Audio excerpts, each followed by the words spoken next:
Tips and ട്രിക്സിലേക്ക് ഏവർക്കും സ്വാഗതം. വരുന്ന അസിസ്റ്റന്റ് സെയിൽസ്മാൻ പരീക്ഷയ്ക്ക് തയ്യാറെടുക്കുന്നവർക്ക് വേണ്ടിയിട്ടുള്ള ക്ലാസ്സുകളാണ് നമ്മളിപ്പോൾ ചെയ്തുകൊണ്ടിരിക്കുന്നത്.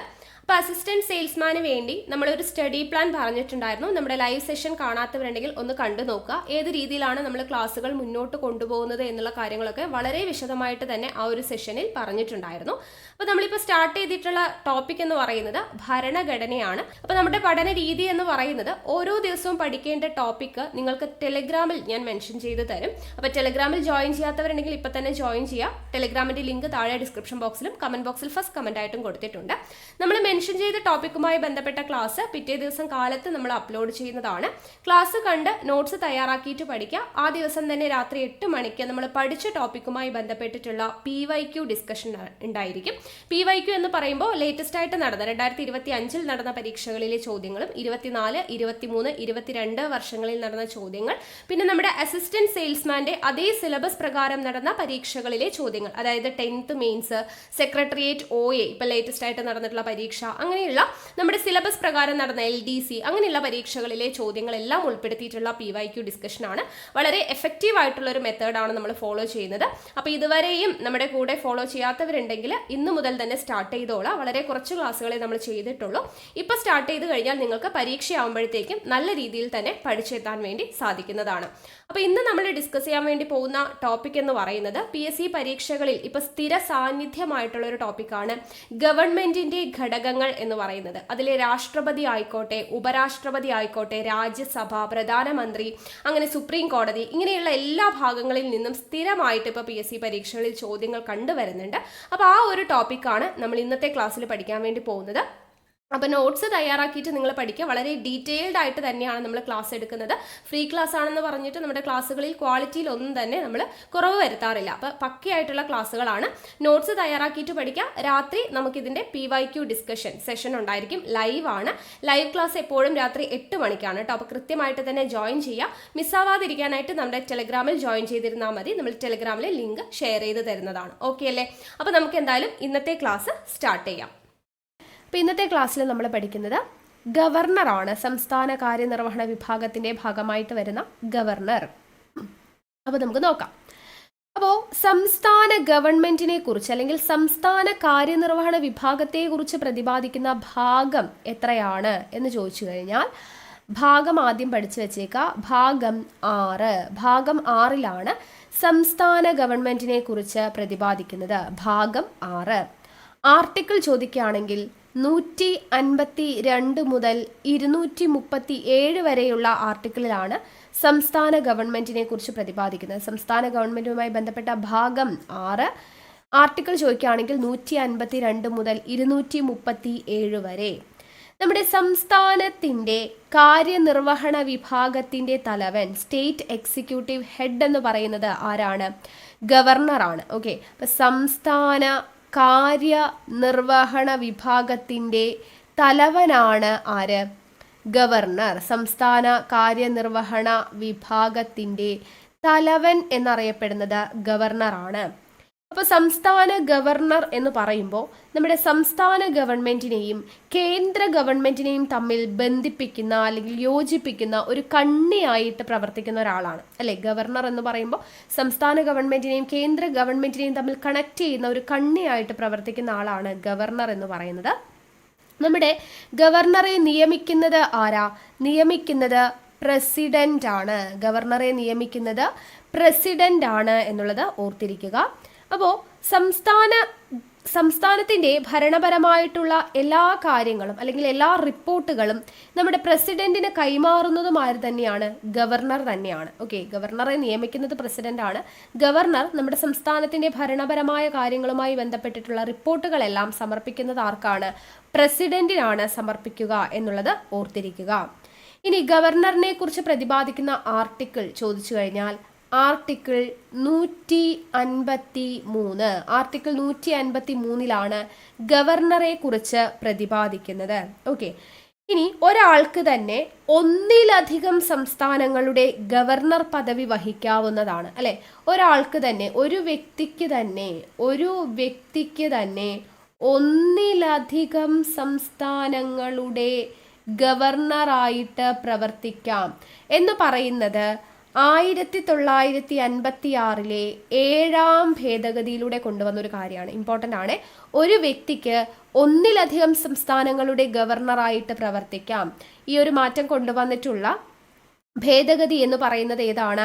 1956 7ാം ഭേദഗതി. ഈസിയാണ്. നമ്മൾ 7ാം ഭേദഗതി നമ്മൾ കോഡ് ഉപയോഗിച്ച് പഠിച്ചിട്ടുണ്ടായിരുന്നു അല്ലേ?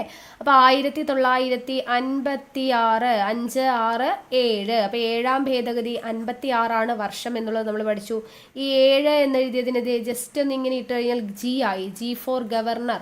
അപ്പോൾ ഒരു വ്യക്തിക്ക് തന്നെ ഒന്നിലധികം സംസ്ഥാനങ്ങളുടെ ഗവർണർ ആകാം എന്ന് പറയുന്ന ഭേദഗതിയാണ് 1956 7ാം ഭേദഗതി എന്നുള്ളത് ഓർത്തിരിക്കുക.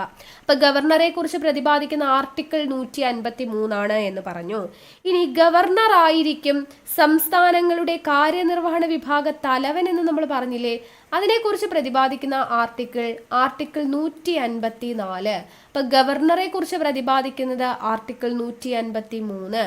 ഗവർണറാണ് എക്സിക്യൂട്ടീവ് ഹെഡ്, കാര്യനിർവഹണ വിഭാഗ തലവൻ എന്ന് പറയുന്നത് ആർട്ടിക്കിൾ 154 എന്നുള്ളത് ഓർത്തിരിക്കുക. ഇനി ഗവർണറെ നിയമിക്കുന്നത് പ്രസിഡന്റ് ആണെന്ന് പറഞ്ഞല്ലോ. അപ്പോൾ ഗവർണറുടെ നിയമനവുമായി ബന്ധപ്പെട്ട ആർട്ടിക്കിളാണ് ആർട്ടിക്കിൾ 155. ആർട്ടിക്കിൾ 155 ഗവർണറുടെ നിയമനത്തെക്കുറിച്ച് പറയുന്നത്. നിയമിക്കുന്നത് ആരാ? പ്രസിഡന്റ്. ഇനി ഗവർണറുടെ കാലാവധിയെക്കുറിച്ച് പ്രതിപാദിക്കുന്ന ആർട്ടിക്കിൾ 156. കാലാവധിയെക്കുറിച്ച് പ്രതിപാദിക്കുന്നത് 156. ഗവർണറുടെ കാലാവധി സാധാരണഗതിയിൽ 5 വർഷമാണ്. പക്ഷേ നമ്മുടെ ഭരണഘടനയിൽ പറയുന്നത് പ്രസിഡന്റിന് താല്പര്യമുള്ളിടത്തോളം കാലം എന്നാണ്. പ്രസിഡന്റിന് താല്പര്യമുള്ളിടത്തോളം കാലം എന്നാണ് നമ്മുടെ ഭരണഘടനയിൽ പ്രതിപാദിക്കുന്നത്. സാധാരണ രീതിയിൽ അത് 5 വർഷമാണ്. അപ്പോൾ നിങ്ങൾ ഓപ്ഷൻ നോക്കിയിട്ട് വേണം ആൻസർ ചെയ്യാൻ വേണ്ടിയിട്ട്. പ്രസിഡന്റിന് താല്പര്യമുള്ളിടത്തോളം എന്ന് പറയുന്ന ഒരു ഓപ്ഷൻ ഉണ്ടെങ്കിൽ അതായിരിക്കണം സെലക്ട് ചെയ്യേണ്ടത്. അതല്ലാതെ 5 വർഷം 3 വർഷം 6 വർഷം എന്നൊക്കെ പറഞ്ഞാണ് കൊടുത്തിരിക്കുന്നതെങ്കിൽ 5 വർഷം എന്ന് പറയുന്ന ഓപ്ഷൻ നിങ്ങൾക്ക് ചൂസ് ചെയ്യാവുന്നതാണ്. അപ്പോൾ ഗവർണറുടെ കാലാവധിയെക്കുറിച്ച് പ്രതിപാദിക്കുന്ന ആർട്ടിക്കിളാണ് 156. അപ്പോൾ ജസ്റ്റ് ഇങ്ങനെ ഓർത്താൽ മതി. 156 6 എന്ന് പറയുമ്പോൾ കാലന്റെ നമ്പറാന്ന് ഓർത്താൽ മതി. അപ്പോൾ 6 കാലാവധിയിലോട്ട് കണക്ട് ചെയ്യുക. അപ്പോൾ 156 ഗവർണറുടെ കാലാവധിയുമായി ബന്ധപ്പെട്ട ആർട്ടിക്കിൾ എന്ന് പറയുന്നത്. അതേപോലെ തന്നെ ഈ 156 തന്നെയാണ് ഗവർണർ രാജിക്കത്ത് സമർപ്പിക്കുന്നതുമായി ബന്ധപ്പെട്ട് പറയുന്നത്. രാജിക്കത്ത് സമർപ്പിക്കുന്നത് ആർക്കാണ്? പ്രസിഡന്റിനാണ്. പ്രസിഡന്റ് ആണല്ലോ നിയമിക്കുന്ന ആളുടെ കയ്യിൽ മാത്രമേ നമ്മൾ രാജിക്കത്ത് കൊടുക്കത്തുള്ളൂ അല്ലെ? അപ്പൊ രാജിക്കത്ത് സമർപ്പിക്കുന്നത് പ്രസിഡന്റിനാണ് എന്ന് പറയുന്നതും ആർട്ടിക്കിൾ 156 എന്നുള്ളത് ഓർത്തിരിക്കുക. ഇനി ഗവർണറുടെ യോഗ്യതയുമായി ബന്ധപ്പെട്ട ആർട്ടിക്കിൾ. യോഗ്യതയുമായി ബന്ധപ്പെട്ട ആർട്ടിക്കിൾ 157. ഇത് PYQ ആണ്, ചോദിച്ചിട്ടുണ്ട് കേട്ടോ. ഗവർണറുടെ യോഗ്യതകളെ കുറിച്ച് പറയുന്ന ആർട്ടിക്കിൾ ഏതാണ്? ആർട്ടിക്കിൾ 157. അപ്പൊ എന്തൊക്കെയാണ് ഒരു ഗവർണർ ആകാൻ വേണ്ടിയിട്ടുള്ള യോഗ്യത എന്ന് പറയുന്നത്? ഒന്നാമത്തെ യോഗ്യത ഒരു ഇന്ത്യൻ പൗരൻ ആവണം. എല്ലാവരുടെയും ആദ്യത്തെ യോഗ്യത എന്ന് പറയുന്നത് ഒരു ഇന്ത്യൻ പൗരൻ ആയിരിക്കണം എന്നുള്ളത് തന്നെയാണ്. രണ്ടാമത്തെ യോഗ്യത 35 വയസ്സ് പൂർത്തിയായിരിക്കണം. അതേപോലെ നമ്മുടെ ഗവർണറുടെ സത്യപ്രതിജ്ഞ എന്ന് പറയുന്നത് ആരുടെ മുമ്പിലാണ്? ഓർത്തിരിക്കുക, ഇവിടെ ഇതാണ് പഠിച്ചിരിക്കേണ്ടത്. യോഗ്യത ചോദിച്ചാൽ ഇന്ത്യൻ പൗരനാവണം, 35 വയസ്സ് പൂർത്തിയായിരിക്കണം എന്ന് പറയുന്നുണ്ട്. ഇനി ഗവർണർ സത്യപ്രതിജ്ഞ ചെയ്യുന്നത് ആരുടെ മുമ്പിലാണ്? ഗവർണർ സത്യപ്രതിജ്ഞ ചെയ്യുന്നത് ഹൈക്കോടതി ചീഫ് ജസ്റ്റിസിന് മുമ്പിലാണ്. പ്രസിഡന്റ് സത്യപ്രതിജ്ഞ ചെയ്യുന്നത് സുപ്രീം കോടതി ചീഫ് ജസ്റ്റിസിന് മുമ്പിലായിരുന്നു. അതേപോലെ ഗവർണർ സത്യപ്രതിജ്ഞ ചെയ്യുന്നത് ഹൈക്കോടതി ചീഫ് ജസ്റ്റിസിന് മുമ്പിലാണ്. ഇതിനെക്കുറിച്ച് പ്രതിപാദിക്കുന്ന ആർട്ടിക്കിൾ 159. ഗവർണറുടെ സത്യപ്രതിജ്ഞയുമായി ബന്ധപ്പെട്ട ആർട്ടിക്കിളാണ് 159. ഗവർണർ സത്യപ്രതിജ്ഞ ചെയ്യുന്നത് ആരുടെ മുമ്പിലാ? ഹൈക്കോടതി ചീഫ് ജസ്റ്റിസിന്റെ മുമ്പിലാണ്. ഇനി നമ്മൾ പ്രസിഡന്റിന്റെ മാപ്പധികാരം പഠിച്ചു അല്ലെ? എഴുന്നേറ്റ് നിന്ന് 2 കൈ കൂപ്പി മാപ്പ് പറയുന്നു, 72 അല്ലെ? പ്രസിഡന്റിന്റെ മാപ്പധികാരത്തെ കുറിച്ച് പറയുന്നത് 72. അന്ന് തന്നെ നമ്മൾ പറഞ്ഞു ഗവർണറുടെ മാപ്പധികാരവുമായി ബന്ധപ്പെട്ട ആർട്ടിക്കിളാണ് 161. 161 ഗവർണറുടെ മാപ്പധികാരത്തെ കുറിച്ച് പറയുന്നത്. ഇനി ഗവർണറുടെ ശമ്പളം എത്രയാണ് എന്ന് ചോദിച്ചാൽ ഗവർണറുടെ ശമ്പളം എന്ന് പറയുന്നത് 3,50,000 രൂപ. 3,50,000 രൂപയാണ് ഗവർണറുടെ ശമ്പളം. ഈ ഗവർണറുടെ എല്ലാം ശമ്പളത്തെക്കുറിച്ച് പ്രതിപാദിക്കുന്ന സ്കെഡ്യൂൾ ഏതാന്ന് ചോദിച്ചാൽ ഏതാണ് സ്കെഡ്യൂൾ? നമ്മൾ പഠിച്ചതായിരുന്നല്ലോ അല്ലെ, ഇവരുടെ എല്ലാം എമോല്യൂമെന്റ്സിനെ കുറിച്ച് അല്ലെ, ഇവരുടെ എല്ലാം ശമ്പളത്തെക്കുറിച്ച് ആനുകൂല്യങ്ങളെ കുറിച്ച് പറയുന്നത് ഏതിലാണ്? സ്കെഡ്യൂള് 2-ലാണ്. സ്കെഡ്യൂള് 2-ലാണ് ശമ്പളത്തെ കുറിച്ച് പ്രതിപാദിക്കുന്നത് അല്ലെ. Tears of old P M എന്ന് പറഞ്ഞു പഠിച്ചു. അപ്പോൾ അതിൽ TE എന്ന് പറയുന്നത് എമോല്യൂമെന്റ്സ്, ശമ്പളം എന്ന് പറഞ്ഞത് സ്കെഡ്യൂൾ 2 നമ്മൾ പഠിച്ചു. അപ്പോൾ ശമ്പളത്തെ കുറിച്ച് പ്രതിപാദിക്കുന്ന സ്കെഡ്യൂൾ ചോദിച്ചാൽ സ്കെഡ്യൂള് 2-ആണ്. ഇനി ഗവർണറുടെ ശമ്പളം നൽകുന്നത് എവിടെ നിന്നാണ് എന്ന് ചോദിച്ചു കഴിഞ്ഞാൽ കൺസോളിഡേറ്റഡ് ഫണ്ട് ഓഫ് ഇന്ത്യയിൽ നിന്നാണ്. കൺസോളിഡേറ്റഡ് ഫണ്ട് ഓഫ് ഇന്ത്യയിൽ നിന്നാണ് ഗവർണറുടെ ശമ്പളം നൽകുന്നത്. ശമ്പളം നൽകുന്നത് കൺസോളിഡേറ്റഡ് ഫണ്ട് ഓഫ് സ്റ്റേറ്റിൽ നിന്നാണ് കേട്ടോ. ഒന്ന് തിരുത്തിയേക്കണേ. ഗവർണറുടെ ശമ്പളം നൽകുന്നത് കൺസോളിഡേറ്റഡ് ഫണ്ട് ഓഫ് സ്റ്റേറ്റിൽ നിന്നാണ്. കൺസോളിഡേറ്റഡ് ഫണ്ട് ഓഫ് സ്റ്റേറ്റിൽ നിന്നും ശമ്പളം നൽകും. പെൻഷൻ നൽകുന്നത് എവിടെ നിന്നാണെന്ന് ചോദിച്ചു കഴിഞ്ഞാൽ അത് കൺസോളിഡേറ്റഡ് ഫണ്ട് ഓഫ് ഇന്ത്യയിൽ നിന്നുമാണ്. ഓക്കെ, അപ്പോൾ ഗവർണറുടെ ശമ്പളം നൽകുന്നത് കൺസോളിഡേറ്റഡ് ഫണ്ട് ഓഫ് സ്റ്റേറ്റിൽ നിന്നും, പെൻഷൻ നൽകുന്നത് കൺസോളിഡേറ്റഡ് ഫണ്ട് ഓഫ് ഇന്ത്യയിൽ നിന്നുമാണ് എന്നുള്ളത് ഓർത്തിരിക്കുക. ഓക്കെ, ഇനിയിപ്പോൾ ഒന്നിലധികം സംസ്ഥാനങ്ങളിൽ ഒരു വ്യക്തിക്ക് ഗവർണർ ആകാം എന്ന് പറഞ്ഞു അല്ലേ. അങ്ങനെ ഒന്നിലധികം സംസ്ഥാനങ്ങളിൽ ഒരാൾ ഗവർണർ ആയിട്ടുണ്ടെങ്കിൽ അവരുടെ ശമ്പളം എന്ന് പറയുന്നത് അതത് സംസ്ഥാനങ്ങളുടെ കൺസോളിഡേറ്റഡ് ഫണ്ടിൽ നിന്നും ആ 3,50,000 രൂപ തുല്യമായി കൊടുക്കണമെന്നാണ് പറയുന്നത്. ഓക്കെ, ഒന്നിൽ കൂടുതൽ സംസ്ഥാനങ്ങളിൽ ഗവർണറായിട്ടിരുന്ന വ്യക്തിക്ക് അതത് സംസ്ഥാനങ്ങളുടെ കൺസോളിഡേറ്റഡ് ഫണ്ട് ഓഫ് സ്റ്റേറ്റിൽ നിന്നും ശമ്പളം തുല്യമായി നൽകണം എന്ന് പറയുന്നുണ്ട്. അതൊന്ന് ഓർത്തിരിക്കുക. ഇനി ഒരിക്കൽ ഒരു സംസ്ഥാനത്ത് ഗവർണർ ആയതിനു ശേഷം വീണ്ടും ആ സംസ്ഥാനത്ത് തന്നെ ഗവർണറായിട്ട് നിയമിക്കാൻ പറ്റുമോ എന്ന് ചോദിച്ചു കഴിഞ്ഞാൽ അതിനും പറ്റുമെന്നാണ് ആൻസർ കേട്ടോ. ഒരിക്കൽ ഒരു സംസ്ഥാനത്ത് ഗവർണർ ആയതിനു ശേഷം വീണ്ടും ആ സംസ്ഥാനത്ത് ഗവർണർ ആകാൻ പറ്റുമോ എന്ന് ചോദിച്ചു കഴിഞ്ഞാൽ എസ് എന്നുള്ളതാണ് ആൻസർ ആയിട്ട് വരിക. ഇനി നമ്മൾ പഠിക്കുന്നത് ഗവർണറുടെ അധികാരത്തെ കുറിച്ചാണ്. ഗവർണറുടെ അധികാരം, നമ്മൾ പ്രസിഡന്റിന്റെ അധികാരം പഠിച്ചതുപോലെ തന്നെ ഗവർണറുടെ അധികാരം എന്തൊക്കെ അധികാരങ്ങളാണ്? ഒന്ന്, കാര്യനിർവഹണ അധികാരം, എക്സിക്യൂട്ടീവ് പവർ എന്ന് പറയുന്നത്. 2, നിയമനിർമ്മാണ അധികാരം, ലെജിസ്ലേറ്റീവ് പവർ എന്ന് പറയുന്നു. 3, നീതിന്യായ അധികാരം, ജുഡീഷ്യൽ പവർ, നീതിന്യായ അധികാരം. ഇങ്ങനെ 3 തരത്തിലുള്ള അധികാരങ്ങളാണ് ഗവർണറിൽ നിക്ഷിപ്തമായിരിക്കുന്നത്. അപ്പോൾ എക്സിക്യൂട്ടീവ് അധികാരം എന്ന് പറയുമ്പോൾ എന്താണ്? നമ്മൾ പഠിച്ചു നിയമനങ്ങൾ പറയുമ്പോൾ അല്ലെ. അതായത് ആരെയൊക്കെയാണ് നിയമിക്കുന്നത്? മുഖ്യമന്ത്രിയെ നിയമിക്കുന്നത് ഗവർണറാണ്. അതുപോലെ തന്നെ PSC ചെയർമാൻ, സംസ്ഥാന PSC, സ്റ്റേറ്റ് PSC ചെയർമാനെയും അംഗങ്ങളെയും നിയമിക്കുന്നത് ആര് എന്ന് ചോദിച്ചു കഴിഞ്ഞാൽ ആരാണ്? അത് ഗവർണറാണ്. പിന്നെ സംസ്ഥാന തെരഞ്ഞെടുപ്പ് കമ്മീഷൻ അല്ലെ, സ്റ്റേറ്റ് ഇലക്ഷൻ കമ്മീഷനെ നിയമിക്കുന്നത് ആരാന്ന് ചോദിച്ചു കഴിഞ്ഞാലും അത് ഗവർണറാണ്. അഡ്വക്കേറ്റ് ജനറലിനെ നിയമിക്കുന്നത് ഗവർണറാണ്. ഓക്കെ, അതേപോലെ ജില്ലാ ജഡ്ജിമാരെ നിയമിക്കുന്നതും ആരാണ്? ഗവർണറാണ്. അപ്പോൾ മുഖ്യമന്ത്രി, PSC ചെയർമാൻ, അംഗങ്ങൾ, state election commission chairman, advocate general, ജില്ലാ ജഡ്ജിമാർ ഇവരെ എല്ലാം നിയമിക്കുന്നത് ആരാണ്? ഗവർണറാണ്. അതാണ് അദ്ദേഹത്തിന്റെ കാര്യനിർവഹണ അധികാരം എന്ന് പറയുന്നത്. ഇനി നിയമനിർമ്മാണ അധികാരം എന്ന് പറയുന്നത് എന്താണ്? നിയമനിർമ്മാണ അധികാരം അതായത് ഗവർണർക്ക് സംസ്ഥാന നിയമസഭ വിളിച്ചുകൂട്ടാനും സമ്മേളനം നീട്ടിവെക്കാനും നിയമസഭ പിരിച്ചുവിടുന്നതിനുമുള്ള അധികാരമുണ്ട്. അപ്പൊ അതാണ് നിയമനിർമ്മാണ അധികാരം. ഗവർണർക്ക് സംസ്ഥാന നിയമസഭ വിളിച്ചുകൂട്ടാനും സമ്മേളനം നീട്ടിവെക്കാനും നിയമസഭ പിരിച്ചുവിടാനുമുള്ള അധികാരമുണ്ട്. അതേപോലെ തന്നെ ഓരോ പൊതു തെരഞ്ഞെടുപ്പിന് ശേഷമുള്ള ആദ്യ സമ്മേളനവും എല്ലാ വർഷത്തെയും ആദ്യ നിയമസഭാ സമ്മേളനവും അഭിസംബോധന ചെയ്യുന്നത് ആരാണ്? ഗവർണറാണ്. ഓരോ പൊതു തെരഞ്ഞെടുപ്പിന് ശേഷമുള്ള ആദ്യത്തെ നിയമസഭാ സമ്മേളനവും എല്ലാ വർഷത്തെയും ആദ്യത്തെ നിയമസഭാ സമ്മേളനവും അഭിസംബോധന ചെയ്യുന്നത് ആരാന്ന് ചോദിച്ചു കഴിഞ്ഞാൽ അത് ഗവർണറാണ് എന്നുള്ളത്. അതേപോലെ നിയമസഭയിൽ തീർപ്പ് കൽപ്പിക്കാത്ത ബില്ലുകളുമായി ബന്ധപ്പെട്ട് സംസ്ഥാന നിയമസഭയ്ക്ക് സന്ദേശങ്ങൾ അയക്കുന്നതിനുള്ള അധികാരം ഗവർണർക്കുണ്ട്. അതുപോലെ തിരഞ്ഞെടുപ്പ് കമ്മീഷനുമായി കൂടിയാലോചിച്ച് സംസ്ഥാന നിയമസഭയിലെ അംഗങ്ങളുടെ അയോഗ്യത കൽപ്പിക്കുന്നതിനുള്ള അധികാരം അധികാരം ഗവർണർക്കുണ്ട്. ഓക്കെ, അപ്പൊ ഇതെല്ലാം എന്താണ്?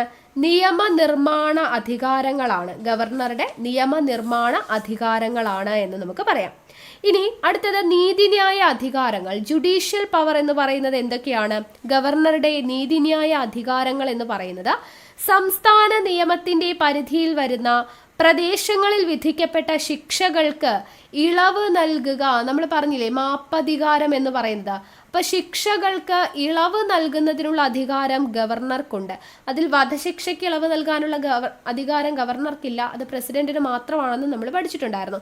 അപ്പൊ മാപ്പധികാരം എന്നൊക്കെ പറയുന്നത് ഏതിൽ വരുന്നതാണ്? നീതിന്യായ അധികാരത്തിൽ വരുന്നതാണ്. അതേപോലെ സംസ്ഥാന ഹൈക്കോടതിയിലെ ജഡ്ജിമാരെ നിയമിക്കുന്ന സമയത്ത് രാഷ്ട്രപതി ഗവർണറോട് എന്ത് ചെയ്യാറുണ്ട്? കൂടിയാലോചിക്കാറുണ്ട്. ഓക്കെ, അപ്പൊ ഇങ്ങനെയുള്ള കാര്യങ്ങളെല്ലാം തന്നെ, അതുപോലെ സംസ്ഥാന ഹൈക്കോടതിയുമായും സംസ്ഥാന PSCയുമായും ഒക്കെ ബന്ധപ്പെട്ട് കൂടിയാലോചിച്ച് സംസ്ഥാന ജുഡീഷ്യൽ സർവീസിലേക്ക് വ്യക്തികളെ നിയമിക്കുന്നത് ഇതെല്ലാം ഗവർണറാണ് ചെയ്യുന്നത്. അപ്പൊ ഗവർണറുടെ ജുഡീഷ്യൽ അധികാരങ്ങൾ എന്ന് പറഞ്ഞാൽ ഇതൊക്കെയാണ്: ശിക്ഷകൾക്ക് ഇളവ് നൽകുക, അതുപോലെ തന്നെ ജുഡീഷ്യൽ സർവീസിലേക്ക് വ്യക്തികളെ നിയമിക്കുക. ഇതൊക്കെ എന്താണ്? നീതിന്യായ അധികാരം എന്ന് പറയുന്നതിൽ ഉൾപ്പെടുന്നതാണ്. ഇനി നമ്മൾ പ്രസിഡന്റിന്റെ ഓർഡിനൻസ് പുറപ്പെടുവിക്കുന്നതുമായി ബന്ധപ്പെട്ട അധികാരങ്ങൾ പഠിച്ചിട്ടുണ്ട് അല്ലെ. അതേപോലെ ഗവർണർ ഓർഡിനൻസ് പുറപ്പെടുവിക്കുന്നത്, പ്രസിഡന്റ് ഓർഡിനൻസ് പുറപ്പെടുവിക്കുന്നത് 123 നമ്മൾ പഠിച്ചിട്ടുണ്ട്. ഗവർണർ ഓർഡിനൻസ് പുറപ്പെടുവിക്കുന്നതുമായി ബന്ധപ്പെട്ട ആർട്ടിക്കിൾ ആണ് ആർട്ടിക്കിൾ 213. ആർട്ടിക്കിൾ 213 ആണ് ഗവർണറുടെ ഓർഡിനൻസ് പുറപ്പെടുവിക്കാനുള്ള അധികാരം എന്ന് പറയുന്നത്. ഓർഡിനൻസിന്റെ കാലാവധി നമ്മൾ കഴിഞ്ഞ ക്ലാസ്സിൽ പഠിച്ചിട്ടുണ്ട്. എത്രയാണ്? 6 മാസം. ഓർഡിനൻസിന്റെ കാലാവധി എത്രയാണ്? 6 മാസമാണ്. 6 മാസത്തിനകം ഈ പറയുന്ന ഓർഡിനൻസ്, എപ്പോഴാണ് ഓർഡിനൻസ് പുറപ്പെടുവിക്കുന്നത്? ഇപ്പൊ നിയമസഭ ഏതെങ്കിലും ഒരു കാര്യത്തിൽ നിയമനിർമ്മാണം നടത്തേണ്ട സമയത്ത് നിയമസഭ പിരിച്ചുവിട്ടിരിക്കുകയാണ്, ആ സമയത്ത് നിയമസഭ സമ്മേളിക്കുന്നില്ല, പെട്ടെന്ന് നമുക്ക് എന്താണ് അടിയന്തരമായിട്ടൊരു നിയമം നിർമ്മിക്കേണ്ട അവസ്ഥ വരുമ്പോൾ ഗവർണറിന് ആ നിയമം നിർമ്മിക്കാനുള്ള അധികാരമുണ്ട്. അതിനെയാണ് ഓർഡിനൻസ്. ഓർഡിനൻസിലൂടെയാണ് അത് പുറപ്പെടുവിക്കുന്നത്. പക്ഷേ ഈ ഓർഡിനൻസിന് 6 മാസ കാലാവധിയേ ഉള്ളൂ. 6 മാസത്തിനകം ഈ ഓർഡിനൻസ് അംഗീകരിക്കണം? നിയമസഭ അംഗീകരിക്കണം. അങ്ങനെ അംഗീകരിക്കാത്ത പക്ഷം ഈ ഓർഡിനൻസ് പുറന്തള്ളപ്പെടും. ഓക്കെ, ഇത് പുറത്താക്കപ്പെടും, അല്ലെങ്കിൽ ഇത് അസാധുവാകുമെന്നാണ് പറയുന്നത്. അപ്പോൾ ഓർഡിനൻസിന്റെ കാലാവധി എത്രയാണ്? 6 മാസമാണ്. 6 മാസത്തിനകം നിയമസഭ അംഗീകരിച്ചില്ലെങ്കിൽ അത് റദ്ദാക്കപ്പെടും എന്നുള്ള കാര്യം ഓർത്തിരിക്കുക. ഓക്കെ അല്ലേ? യെസ്. അപ്പോൾ ഇത്രയും കാര്യങ്ങൾ ഇമ്പോർട്ടൻ്റ് ആണ്. ഇനി നമുക്ക് ഇന്ത്യയിൽ ആദ്യമായിട്ട് ഗവർണറായിട്ടുള്ള വനിത ആര്? ഓരോരുത്തരെയും ഇമ്പോർട്ടൻ്റ് ആണ്. ഇന്ത്യയിലെയും കേരളത്തിലെയും കാര്യങ്ങൾ നമ്മൾ പറയുന്നുണ്ട്. അപ്പോൾ ആദ്യം പറയുന്നത് ഇന്ത്യയിൽ ആദ്യമായി ഗവർണർ ആയ വനിത. ഇന്ത്യയിൽ ആദ്യമായി ഗവർണറായ വനിത ആര് എന്ന് ചോദിച്ചു കഴിഞ്ഞാൽ സരോജിനി നായിഡു ആണ് കേട്ടോ. സരോജിനി നായിഡു ആണ് ഇന്ത്യയിൽ ആദ്യമായിട്ട് ഗവർണറായ വനിത. യുണൈറ്റഡ് പ്രൊവിൻസിലായിരുന്നു, അതായത് ഇന്നത്തെ UPയിലായിരുന്നു ഗവർണറായിട്ട് ഉണ്ടായിരുന്നത്. ഇനി ഇന്ത്യയിൽ ഏതെങ്കിലും ഒരു സംസ്ഥാനത്ത് തുടർച്ചയായി ഏറ്റവും കൂടുതൽ കാലം ഗവർണറായിട്ടിരുന്ന വ്യക്തി ആര് എന്ന് ചോദിച്ചു കഴിഞ്ഞാൽ MM ജേക്കബ് ആണ് കേട്ടോ. MM ജേക്കബ് ആണ്. 11 വർഷക്കാലമാണ് അദ്ദേഹം ഗവർണറായിരുന്നത്. മേഘാലയയിലാണ്. മേഘാലയ, അതൊന്ന് ഓർത്തിരിക്കുക.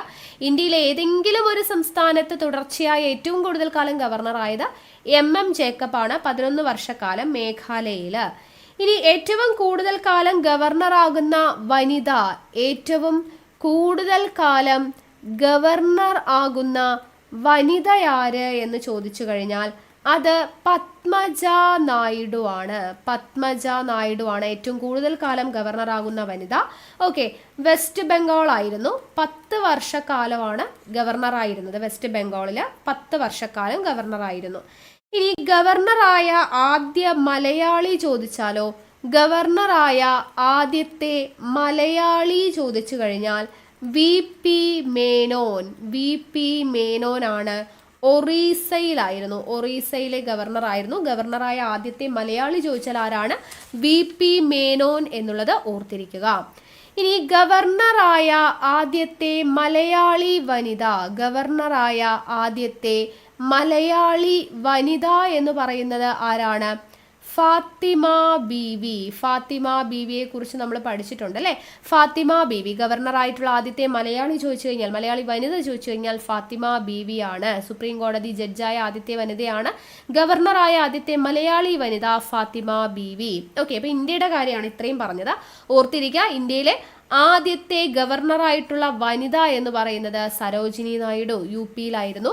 ഇന്ത്യയിലെ ഏതെങ്കിലും ഒരു സംസ്ഥാനത്ത് തുടർച്ചയായി ഏറ്റവും കൂടുതൽ കാലം ഗവർണറായിരുന്ന വ്യക്തി MM ജേക്കബ്, മേഘാലയയിൽ 11 വർഷം ഉണ്ടായിരുന്നു. ഏറ്റവും കൂടുതൽ കാലം ഗവർണറായിരുന്ന വനിത ചോദിച്ചു കഴിഞ്ഞാൽ പത്മജ നായിഡു, വെസ്റ്റ് ബംഗാളിൽ 10 വർഷം. ഗവർണറായിട്ടുള്ള ആദ്യത്തെ മലയാളി ചോദിച്ചാൽ VP മേനോൻ, ഒറീസയിലായിരുന്നു. ഗവർണറായ ആദ്യത്തെ മലയാളി വനിത ചോദിച്ചു കഴിഞ്ഞാൽ ഫാത്തിമ ബീവി.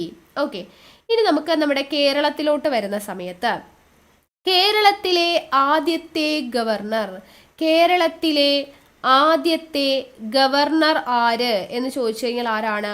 B. രാമകൃഷ്ണ റാവു. B. രാമകൃഷ്ണ റാവു ആണ് കേരളത്തിലെ ആദ്യത്തെ ഗവർണർ എന്ന് പറയുന്നത്. രണ്ടാമത്തെ ഗവർണർ ആരാ? കേരളത്തിലെ രണ്ടാമത്തെ ഗവർണർ ആയത് VV ഗിരിയാണ്. VV ഗിരി. കേരളത്തിലെ ആദ്യത്തെ ഗവർണർ B. രാമകൃഷ്ണ റാവു, കേരളത്തിലെ രണ്ടാമത്തെ ഗവർണർ VV ഗിരിയാണ്. ഓക്കെ, ഇനി കേരളത്തിലെ മുഖ്യമന്ത്രിയായിട്ട് പിന്നീട് ഗവർണറായി സ്ഥാനമേറ്റത് കേരളത്തിലെ മുഖ്യമന്ത്രി, കേരളത്തിലെ രണ്ടാമത്തെ മുഖ്യമന്ത്രി ആയിരുന്നു. കേരളത്തിലെ മുഖ്യമന്ത്രി ഗവർണറായിട്ട് സ്ഥാനമേറ്റത് ആരാണ് എന്ന് ചോദിച്ചു കഴിഞ്ഞാൽ ആരാണ്? പട്ടം താണുപിള്ള അല്ലെ. പട്ടം താണുപിള്ള കേരളത്തിലെ മുഖ്യമന്ത്രി, പിന്നീട് ഗവർണറായി മാറിയത് പട്ടം താണുപിള്ള പഞ്ചാബിലെ ഗവർണർ ആയിരുന്നു. പഞ്ചാബ് കേട്ടോ, നോട്ട് ചെയ്ത് വെച്ചേക്കാം, പഞ്ചാബിലെ ഗവർണർ ആയിരുന്നു. അപ്പൊ കേരളത്തിലെ രണ്ടാമത്തെ മുഖ്യമന്ത്രിയായ പട്ടം താണുപിള്ള ഗവർണറായി സ്ഥാനമേറ്റത് ഏത് സംസ്ഥാനമാണ് എന്ന് ചോദിക്കാം. പഞ്ചാബ് എന്നുള്ളത് ഓർത്തിരിക്കുക. ഇനി കേരളത്തിലെ ആദ്യത്തെ വനിതാ ഗവർണർ, കേരളത്തിലെ ആദ്യത്തെ വനിതാ ഗവർണർ ആരാണ്? ആരാ? ജ്യോതി വെങ്കിടാചലം. ജ്യോതി വെങ്കിടാചലമാണ് കേരളത്തിലെ ആദ്യത്തെ വനിതാ ഗവർണർ. അപ്പൊ കേരളത്തില് ഇതുവരെ ആകെ 3 വനിതാ ഗവർണർമാരാണ് ഉണ്ടായിട്ടുള്ളത്. കേരളത്തിൽ ആകെ 3 വനിതാ ഗവർണർമാരാണ് ഉണ്ടായിട്ടുള്ളത്. ആരൊക്കെയാണ് 3 വനിതാ ഗവർണർമാർ എന്ന് പറയുന്നത്? ഒന്ന്, ആദ്യം നമ്മൾ പറഞ്ഞു, ആദ്യമായിട്ടായത് ജ്യോതി വെങ്കിടാചലം. ജ്യോതി വെങ്കിടാചലം. 2, രാംദുലാരി സിൻഹ. രാംദുലാരി സിൻഹ. 3, ഷീല ദീക്ഷിത്. ഷീല ദീക്ഷിത്. ഓക്കെ, അപ്പൊ ജ്യോതി വെങ്കിടാചലം, രാംദുലാരി സിൻഹ, ഷീല ദീക്ഷിത് എന്നിവരാണ് കേരളത്തിൽ ഇതുവരെ ഗവർണർ ആയിട്ടുള്ള 3 വനിതകൾ എന്ന് പറയുന്നത്. ചോദിച്ചിട്ടുണ്ട് കേട്ടോ, താഴെ തന്നിട്ടുള്ളവയിൽ കേരള ഗവർണർ ആയിട്ടുള്ള വനിതകളിൽ ഉൾപ്പെടുന്നത് ആര്? ആ രീതിയിൽ ചോദിച്ചിട്ടുണ്ട്. ഇമ്പോർട്ടൻ്റ് ആണ്, ഓർത്ത് വെച്ചേക്കണം. ഇനി കേരളത്തിൽ ഗവർണറായിട്ടുള്ള ആദ്യത്തെ മലയാളി ആരാണ്? കേരളത്തിൽ ഗവർണറായ ആദ്യത്തെ മലയാളി, കേരളത്തിൽ ഗവർണറായിട്ടുള്ള ആദ്യത്തെ മലയാളി ചോദിച്ചു കഴിഞ്ഞാൽ ആരാണ്? V.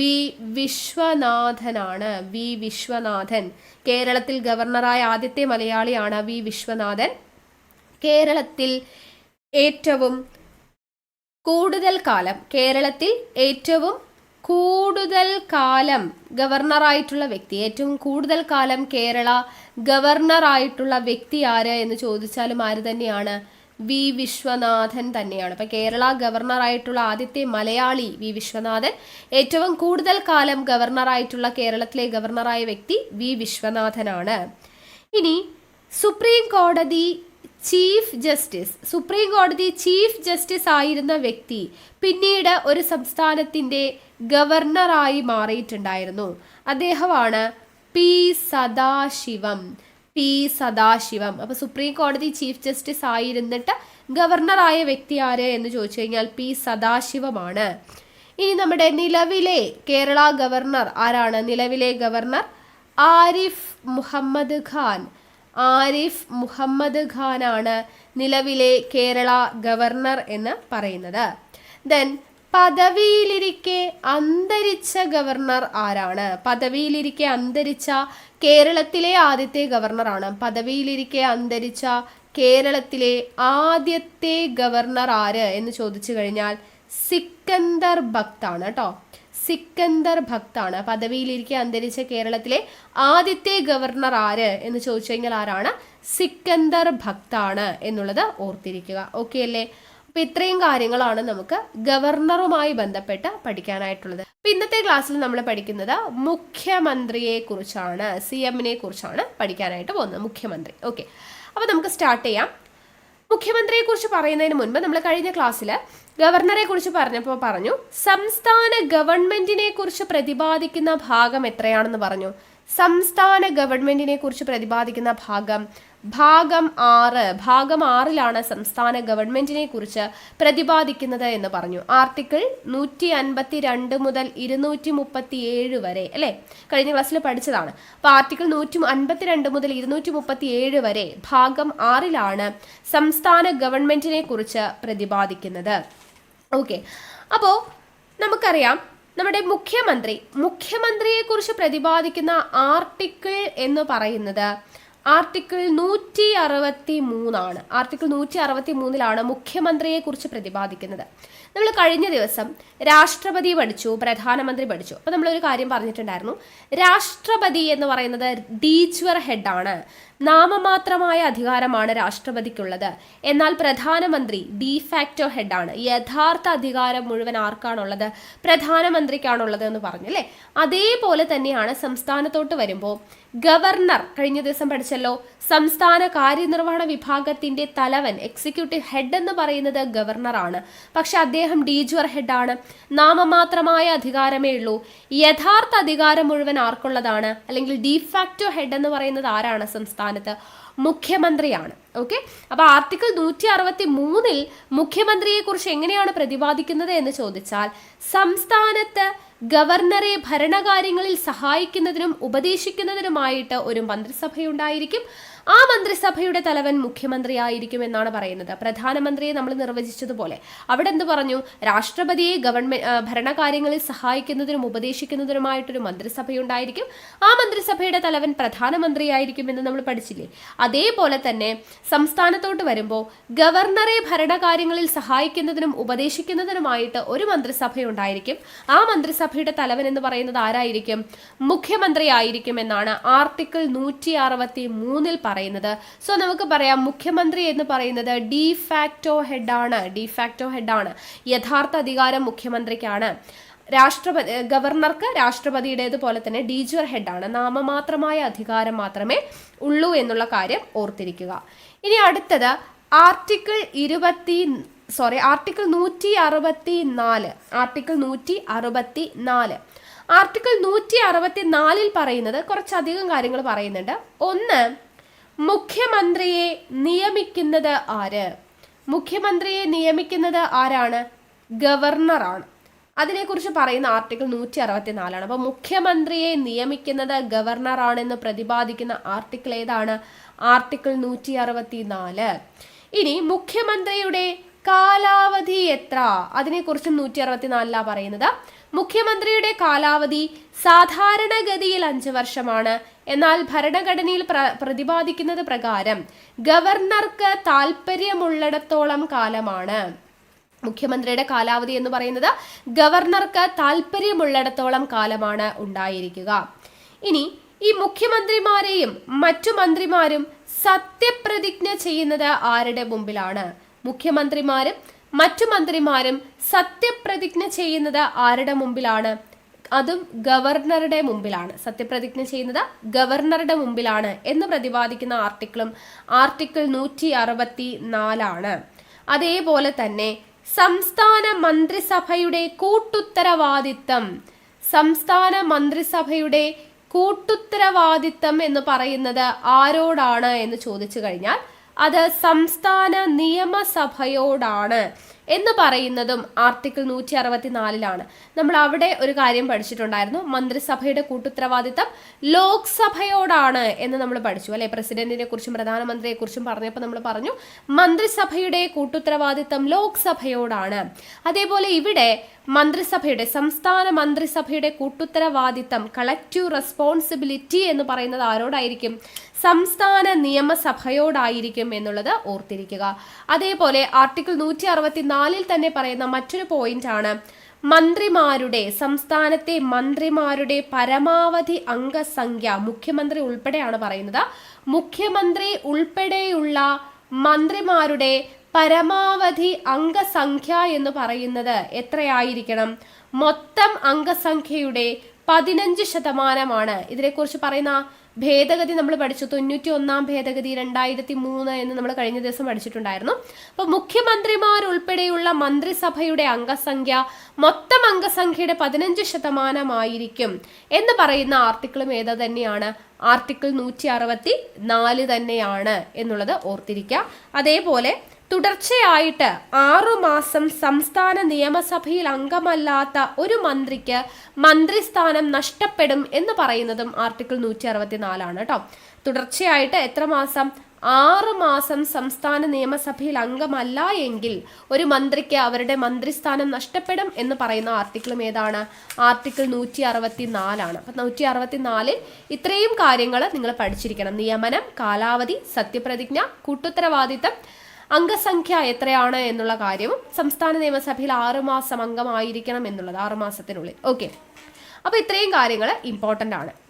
ഇനി ആർട്ടിക്കിൾ 165. ആർട്ടിക്കിൾ 165 നമ്മൾ ഓൾറെഡി പഠിച്ചിട്ടുണ്ട്. എന്താണ്? അഡ്വക്കേറ്റ് ജനറലിനെ കുറിച്ച് പ്രതിപാദിക്കുന്നത് അല്ലേ, നമ്മൾ പഠിച്ചതാണ്. അഡ്വക്കേറ്റ് ജനറലിനെ കുറിച്ച് പ്രതിപാദിക്കുന്ന ആർട്ടിക്കിളാണ് ആർട്ടിക്കിൾ 165. ആരാണ് അഡ്വക്കേറ്റ് ജനറൽ എന്നുള്ളത് നമ്മൾ പഠിച്ചു അല്ലെ. സംസ്ഥാനത്തെ ഏറ്റവും ഉയർന്ന നിയമ ഉദ്യോഗസ്ഥനാണ് അഡ്വക്കേറ്റ് ജനറൽ എന്ന് പറഞ്ഞു. ഈ അഡ്വക്കേറ്റ് ജനറലിനെ നിയമിക്കുന്നത് ഗവർണറാണെന്ന് നമ്മൾ പഠിച്ചിട്ടുണ്ടായിരുന്നു. കാലാവധി ഗവർണർക്ക് താല്പര്യമുള്ളിടത്തോളം കാലമാണെന്ന് നമ്മൾ പഠിച്ചിട്ടുണ്ടായിരുന്നു. അഡ്വക്കേറ്റ് ജനറലിന്റെ യോഗ്യത നമ്മൾ പഠിച്ചു. എന്തായിരുന്നു? ഒരു ഹൈക്കോടതി ജഡ്ജിയുടെ യോഗ്യതയാണ് അഡ്വക്കേറ്റ് ജനറലിന് വേണ്ടത് എന്നുള്ളത് പറഞ്ഞു. ദെൻ നിയമസഭാ നടപടികളിൽ പങ്കെടുക്കുവാനുള്ള അധികാരം അവർക്കുണ്ടെന്ന് പറഞ്ഞു. പക്ഷെ വോട്ടവകാശമില്ല എന്നൊക്കെ നമ്മൾ പഠിച്ചിട്ടുണ്ടായിരുന്നു അല്ലെ. അപ്പോൾ അഡ്വക്കേറ്റ് ജനറൽ, അറ്റോർണി ജനറൽ എന്നിവരെ കുറിച്ചൊക്കെ നമ്മൾ ഡീറ്റെയിൽഡ് ആയിട്ട് പഠിച്ചിട്ടുള്ളതാണ്. അപ്പോൾ അഡ്വക്കേറ്റ് ജനറലിനെ കുറിച്ച് പ്രതിപാദിക്കുന്ന ആർട്ടിക്കിളാണ് ആർട്ടിക്കിൾ 165 എന്ന് പറയുന്നത്. അത് ഓർത്തിരിക്കുക. ഇനി അടുത്തത് ആർട്ടിക്കിൾ 166. ആർട്ടിക്കിൾ 166 പറയുന്നത് എന്താണ്?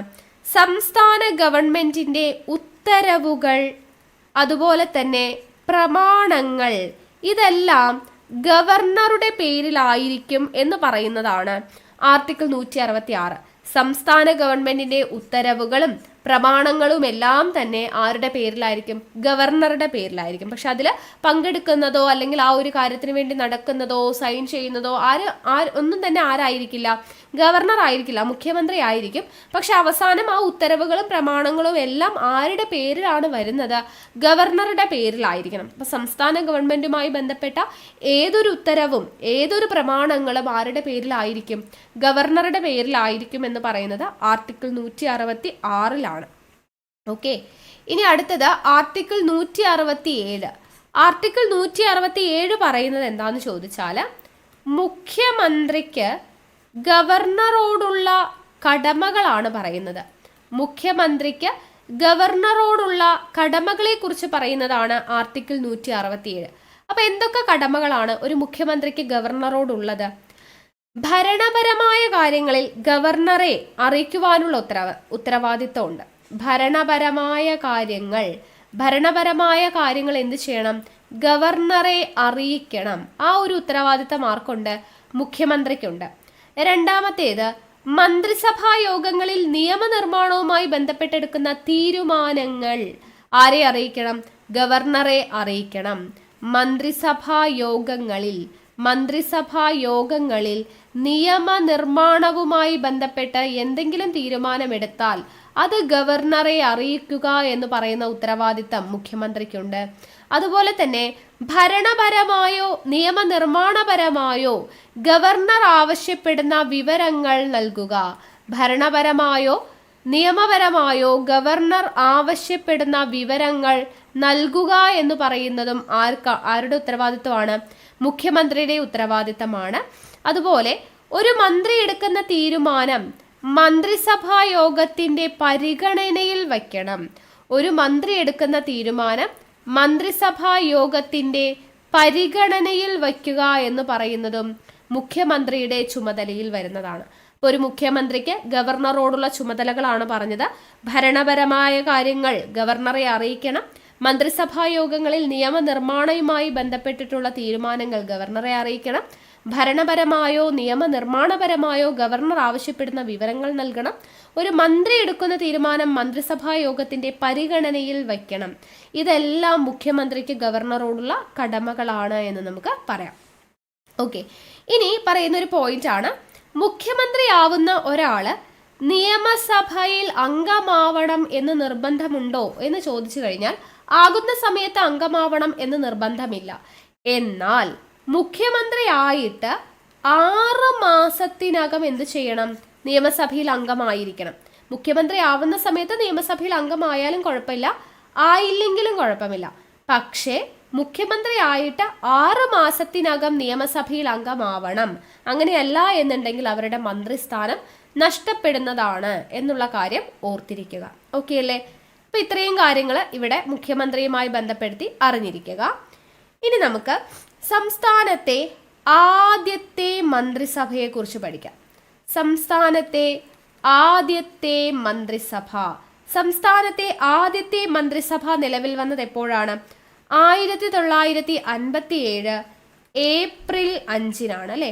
1957 ഏപ്രിൽ 5-നാണ് സംസ്ഥാനത്തെ ആദ്യത്തെ മന്ത്രിസഭ നിലവിൽ വരുന്നത്. ഓക്കെ, അപ്പൊ ഇനി നമുക്ക് നമ്മുടെ മുഖ്യമന്ത്രിമാരെ കുറിച്ച് നോക്കാം. ഓക്കെ, ഇനി മന്ത്രിസഭയിൽ ആദ്യത്തെ മന്ത്രിസഭയിലെ മന്ത്രിമാർ ആരൊക്കെയായിരുന്നു അത് വരുന്നുണ്ട് കേട്ടോ. ചെറിയ കണക്ഷൻസ് ഒക്കെ യൂസ് ചെയ്ത് ഞാൻ പറഞ്ഞു തരാം. ഇനി നമുക്കിവിടെ കേരളത്തിലെ ആദ്യത്തെ മുഖ്യമന്ത്രി ആരാ? കേരളത്തിലെ ആദ്യത്തെ മുഖ്യമന്ത്രി EMS നമ്പൂതിരിപ്പാടാണ് അല്ലെ. EMS നമ്പൂതിരിപ്പാടാണ് കേരളത്തിലെ ആദ്യത്തെ മുഖ്യമന്ത്രി എന്ന് പറയുന്നത്.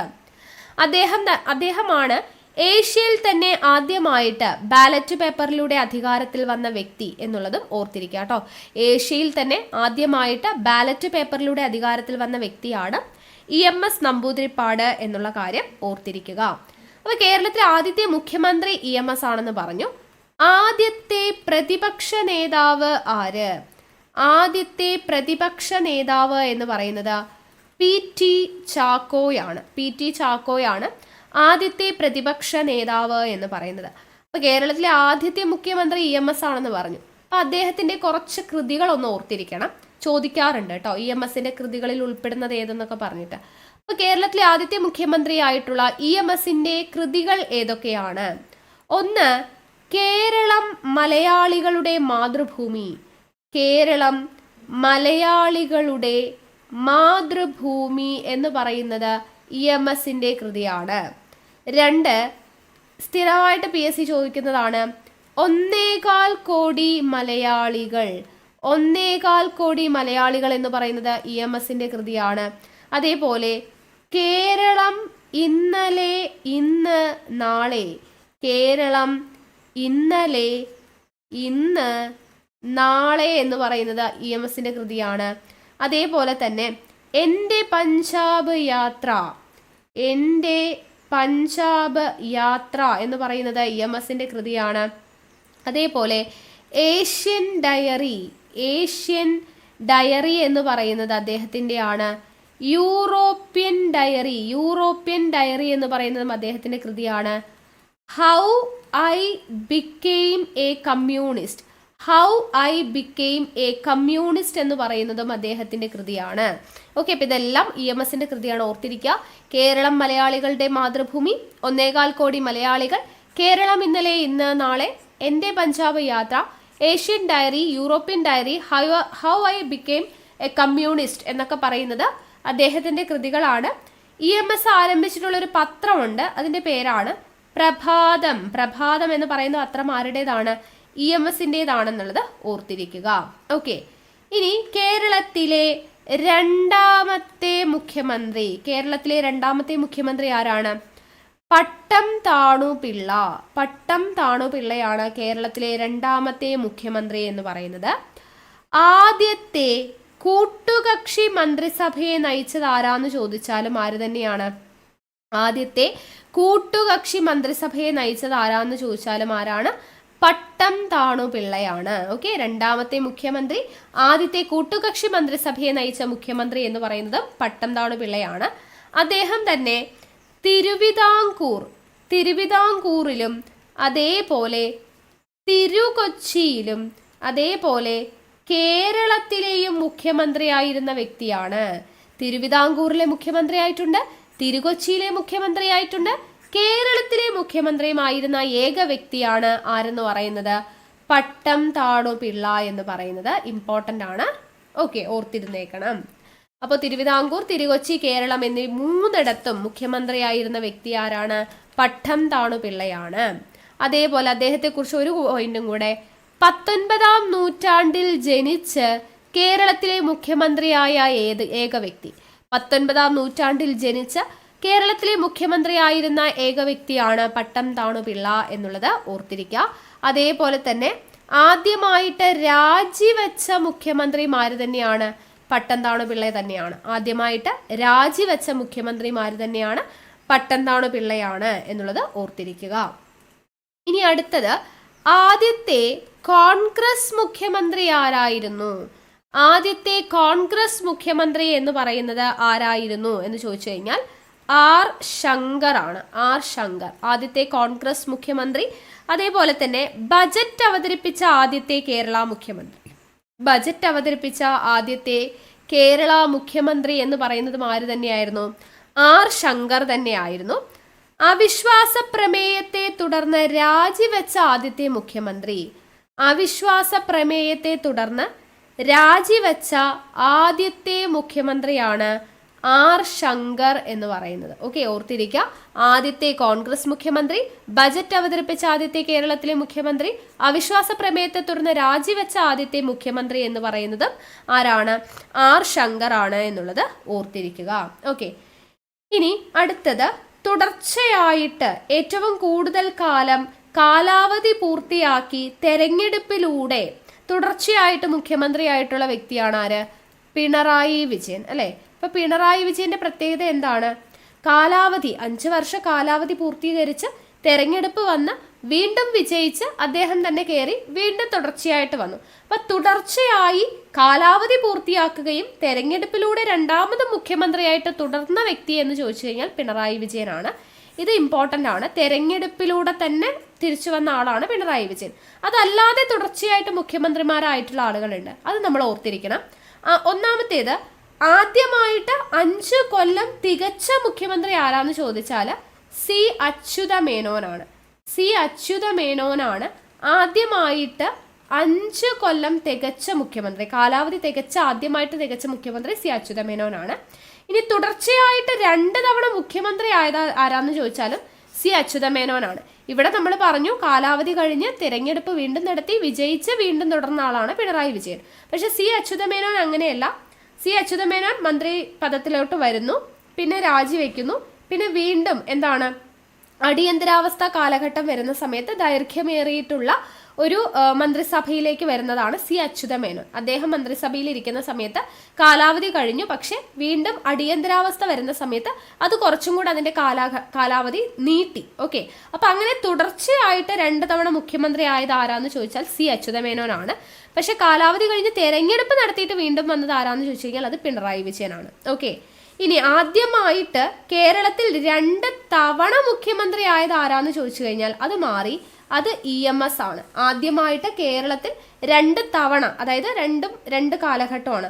ഒന്ന് 1957 മുതൽ 59 വരെയും 1967 മുതൽ 69 വരെയും. ഇങ്ങനെ 2 കാലഘട്ടത്തിൽ ആദ്യമായിട്ട് 2 തവണ മുഖ്യമന്ത്രിയായത് ആരാണ്? അത് EMS ആണ്. അപ്പൊ തെറ്റിപ്പോകരുത്. തുടർച്ചയായിട്ട് 2 തവണ മുഖ്യമന്ത്രി ആയത് ആരാന്ന് ചോദിച്ചാൽ അത് സി അച്യുതമേനോനാണ്. അടിയന്തരാവസ്ഥയ്ക്ക് വന്ന സമയത്ത് കണ്ടിന്യൂസ് ആയിട്ട് വന്നു എന്ന് ഞാൻ പറഞ്ഞു. ഇനി തെരഞ്ഞെടുപ്പിലൂടെ കാലാവധി പൂർത്തിയാക്കി തെരഞ്ഞെടുപ്പിലൂടെ വീണ്ടും വിജയിച്ച് വന്ന് തുടർച്ചയായിട്ട് അധികാരത്തിൽ വന്നത് പിണറായി വിജയനാണ്. അതല്ലാതെ ആദ്യമായിട്ട് കേരളത്തിൽ 2 തവണ മുഖ്യമന്ത്രിയായത് EMS ആണ്. 57 to 59, 67 to 69 എന്നുള്ളത് ഓർത്തിരിക്കുക. ഓക്കെ അല്ലേ? അപ്പൊ ഇത് അങ്ങോട്ടും ഇങ്ങോട്ടും തിരിഞ്ഞു പോവാതെ പഠിച്ചു വെച്ചേക്കണം. ഓക്കെ. ഇനി ആദ്യമായിട്ട് കാലാവധി പൂർത്തിയാക്കിയ ആദ്യത്തെ മാർക്സിസ്റ്റ് മുഖ്യമന്ത്രി, CPIMന്റെ മുഖ്യമന്ത്രി ആരായിരുന്നു എന്ന് ചോദിച്ചു കഴിഞ്ഞാൽ അത് EK നായനാർ ആണ്. EK നായനാർ ആണ് കാലാവധി പൂർത്തിയാക്കിയിട്ടുള്ള ആദ്യത്തെ മാർക്സിസ്റ്റ് മുഖ്യമന്ത്രി. കേട്ടോ, ആദ്യത്തെ മാർക്സിസ്റ്റ് മുഖ്യമന്ത്രി ആരാന്ന് ചോദിച്ചു കഴിഞ്ഞാൽ ആദ്യമായിട്ട് കാലാവധി പൂർത്തിയാക്കിയ ആദ്യത്തെ മാർക്സിസ്റ്റ് മുഖ്യമന്ത്രിയാണ് EK നായനാർ എന്നുള്ളത് ഓർത്തിരിക്കുക. അതേപോലെ കാലാവധി പൂർത്തിയാക്കിയിട്ടുള്ള ആദ്യത്തെ കോൺഗ്രസ് മുഖ്യമന്ത്രി ആരാന്ന് ചോദിച്ചാൽ അത് ആരാണ്? അത് K കരുണാകരനാണ്. കേട്ടോ, കാലാവധി പൂർത്തീകരിച്ച ആദ്യത്തെ കോൺഗ്രസ് മുഖ്യമന്ത്രി ആരാണ്? കരുണാകരനാണ്. K കരുണാകരനാണ് എന്നുള്ളത് ഓർത്തിരിക്കുക. ഇമ്പോർട്ടൻ്റ് ആണ്. ഓക്കെ. അപ്പോൾ ഇത്രയും കാര്യങ്ങൾ എന്ത് ചെയ്യുക? മുഖ്യമന്ത്രിമാരെ കുറിച്ച് ഇമ്പോർട്ടൻ്റ് ആയിട്ട് നിങ്ങൾ അറിഞ്ഞിരിക്കുക. ഇനി ഞാൻ പറഞ്ഞു കേരളത്തിലെ ആദ്യത്തെ മന്ത്രിസഭ അല്ലെ, കേരളത്തിലെ ആദ്യത്തെ മന്ത്രിസഭ, അതിലെ മന്ത്രിമാർ, അതിലെ വകുപ്പുകൾ, അത് നമ്മളോട് PSC സ്ഥിരം ചോദിക്കുന്നതാണ്. അപ്പോൾ ചെറിയ കണക്ഷൻസ് നമുക്ക് വെച്ച് പഠിക്കാം.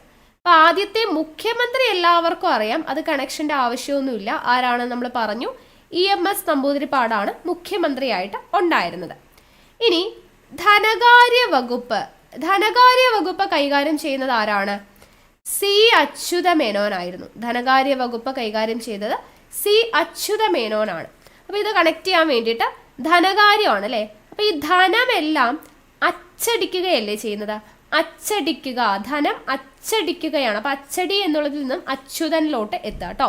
ഓക്കെ. അപ്പം ധനകാര്യം C അച്യുത മേനോനാണ്. അച്ചടിച്ചിട്ടാണ് ധനം ഉണ്ടാവുന്നത് എന്നുള്ള രീതിയിൽ ഓർത്താൽ മതി.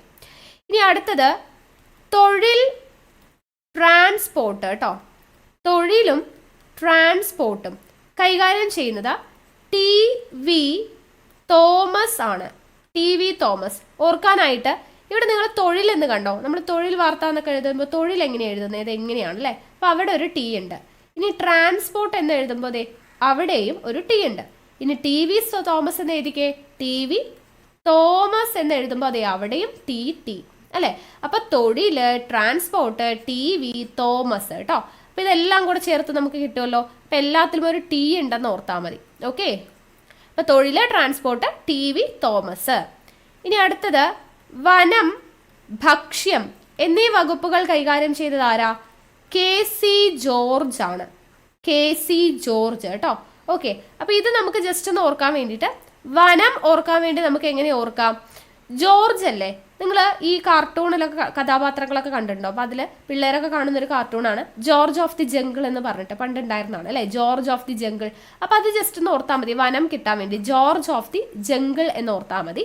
പിന്നെ ഭക്ഷ്യം കിട്ടാൻ വേണ്ടി ജോർ എന്നുള്ളത് നമ്മൾ ചോറുമായിട്ട് കണക്ട് ചെയ്താൽ മതി. ചോറ്, ഭക്ഷ്യം. ഓക്കെ. അപ്പോൾ വനം, ഭക്ഷ്യം KC ജോർജ് എന്നുള്ളത് നമുക്ക് കിട്ടും. അടുത്തത് പൊതുമരാമത്ത് വകുപ്പ് കൈകാര്യം ചെയ്തത് TA മജീദ് ആണ്. TA മജീദ്. അപ്പം നമുക്ക് പൊതുമരാമത്ത് എന്ന് പറയുമ്പോൾ പെട്ടെന്ന് റോഡ് അല്ലേ, അതൊക്കെയല്ലേ ഓർമ്മ വരുന്നത്. അപ്പം റോഡും നമുക്ക് TA എന്ന് പറയുമ്പോൾ ട്രാവൽ അലവൻസ് നമുക്ക് ഓർക്കാമല്ലോ. Travel allowance TA. അപ്പം റോഡും ട്രാവൽ അലവൻസും ഒക്കെ കൂടി നമുക്കൊന്ന് കണക്ട് ചെയ്യാം. അപ്പോൾ പൊതുമരാമത്ത് കൈകാര്യം ചെയ്തത് TA മജീദാണ്. TA ഫോർ ട്രാവൽ അലവൻസ് കേട്ടോ. ഓക്കെ. അപ്പോൾ ആ രീതിയിൽ ജസ്റ്റ് ഒന്ന് കണക്ട് ചെയ്യാം. ഇനി അടുത്തത് റവന്യൂ വകുപ്പും എക്സൈസ് വകുപ്പും കൈകാര്യം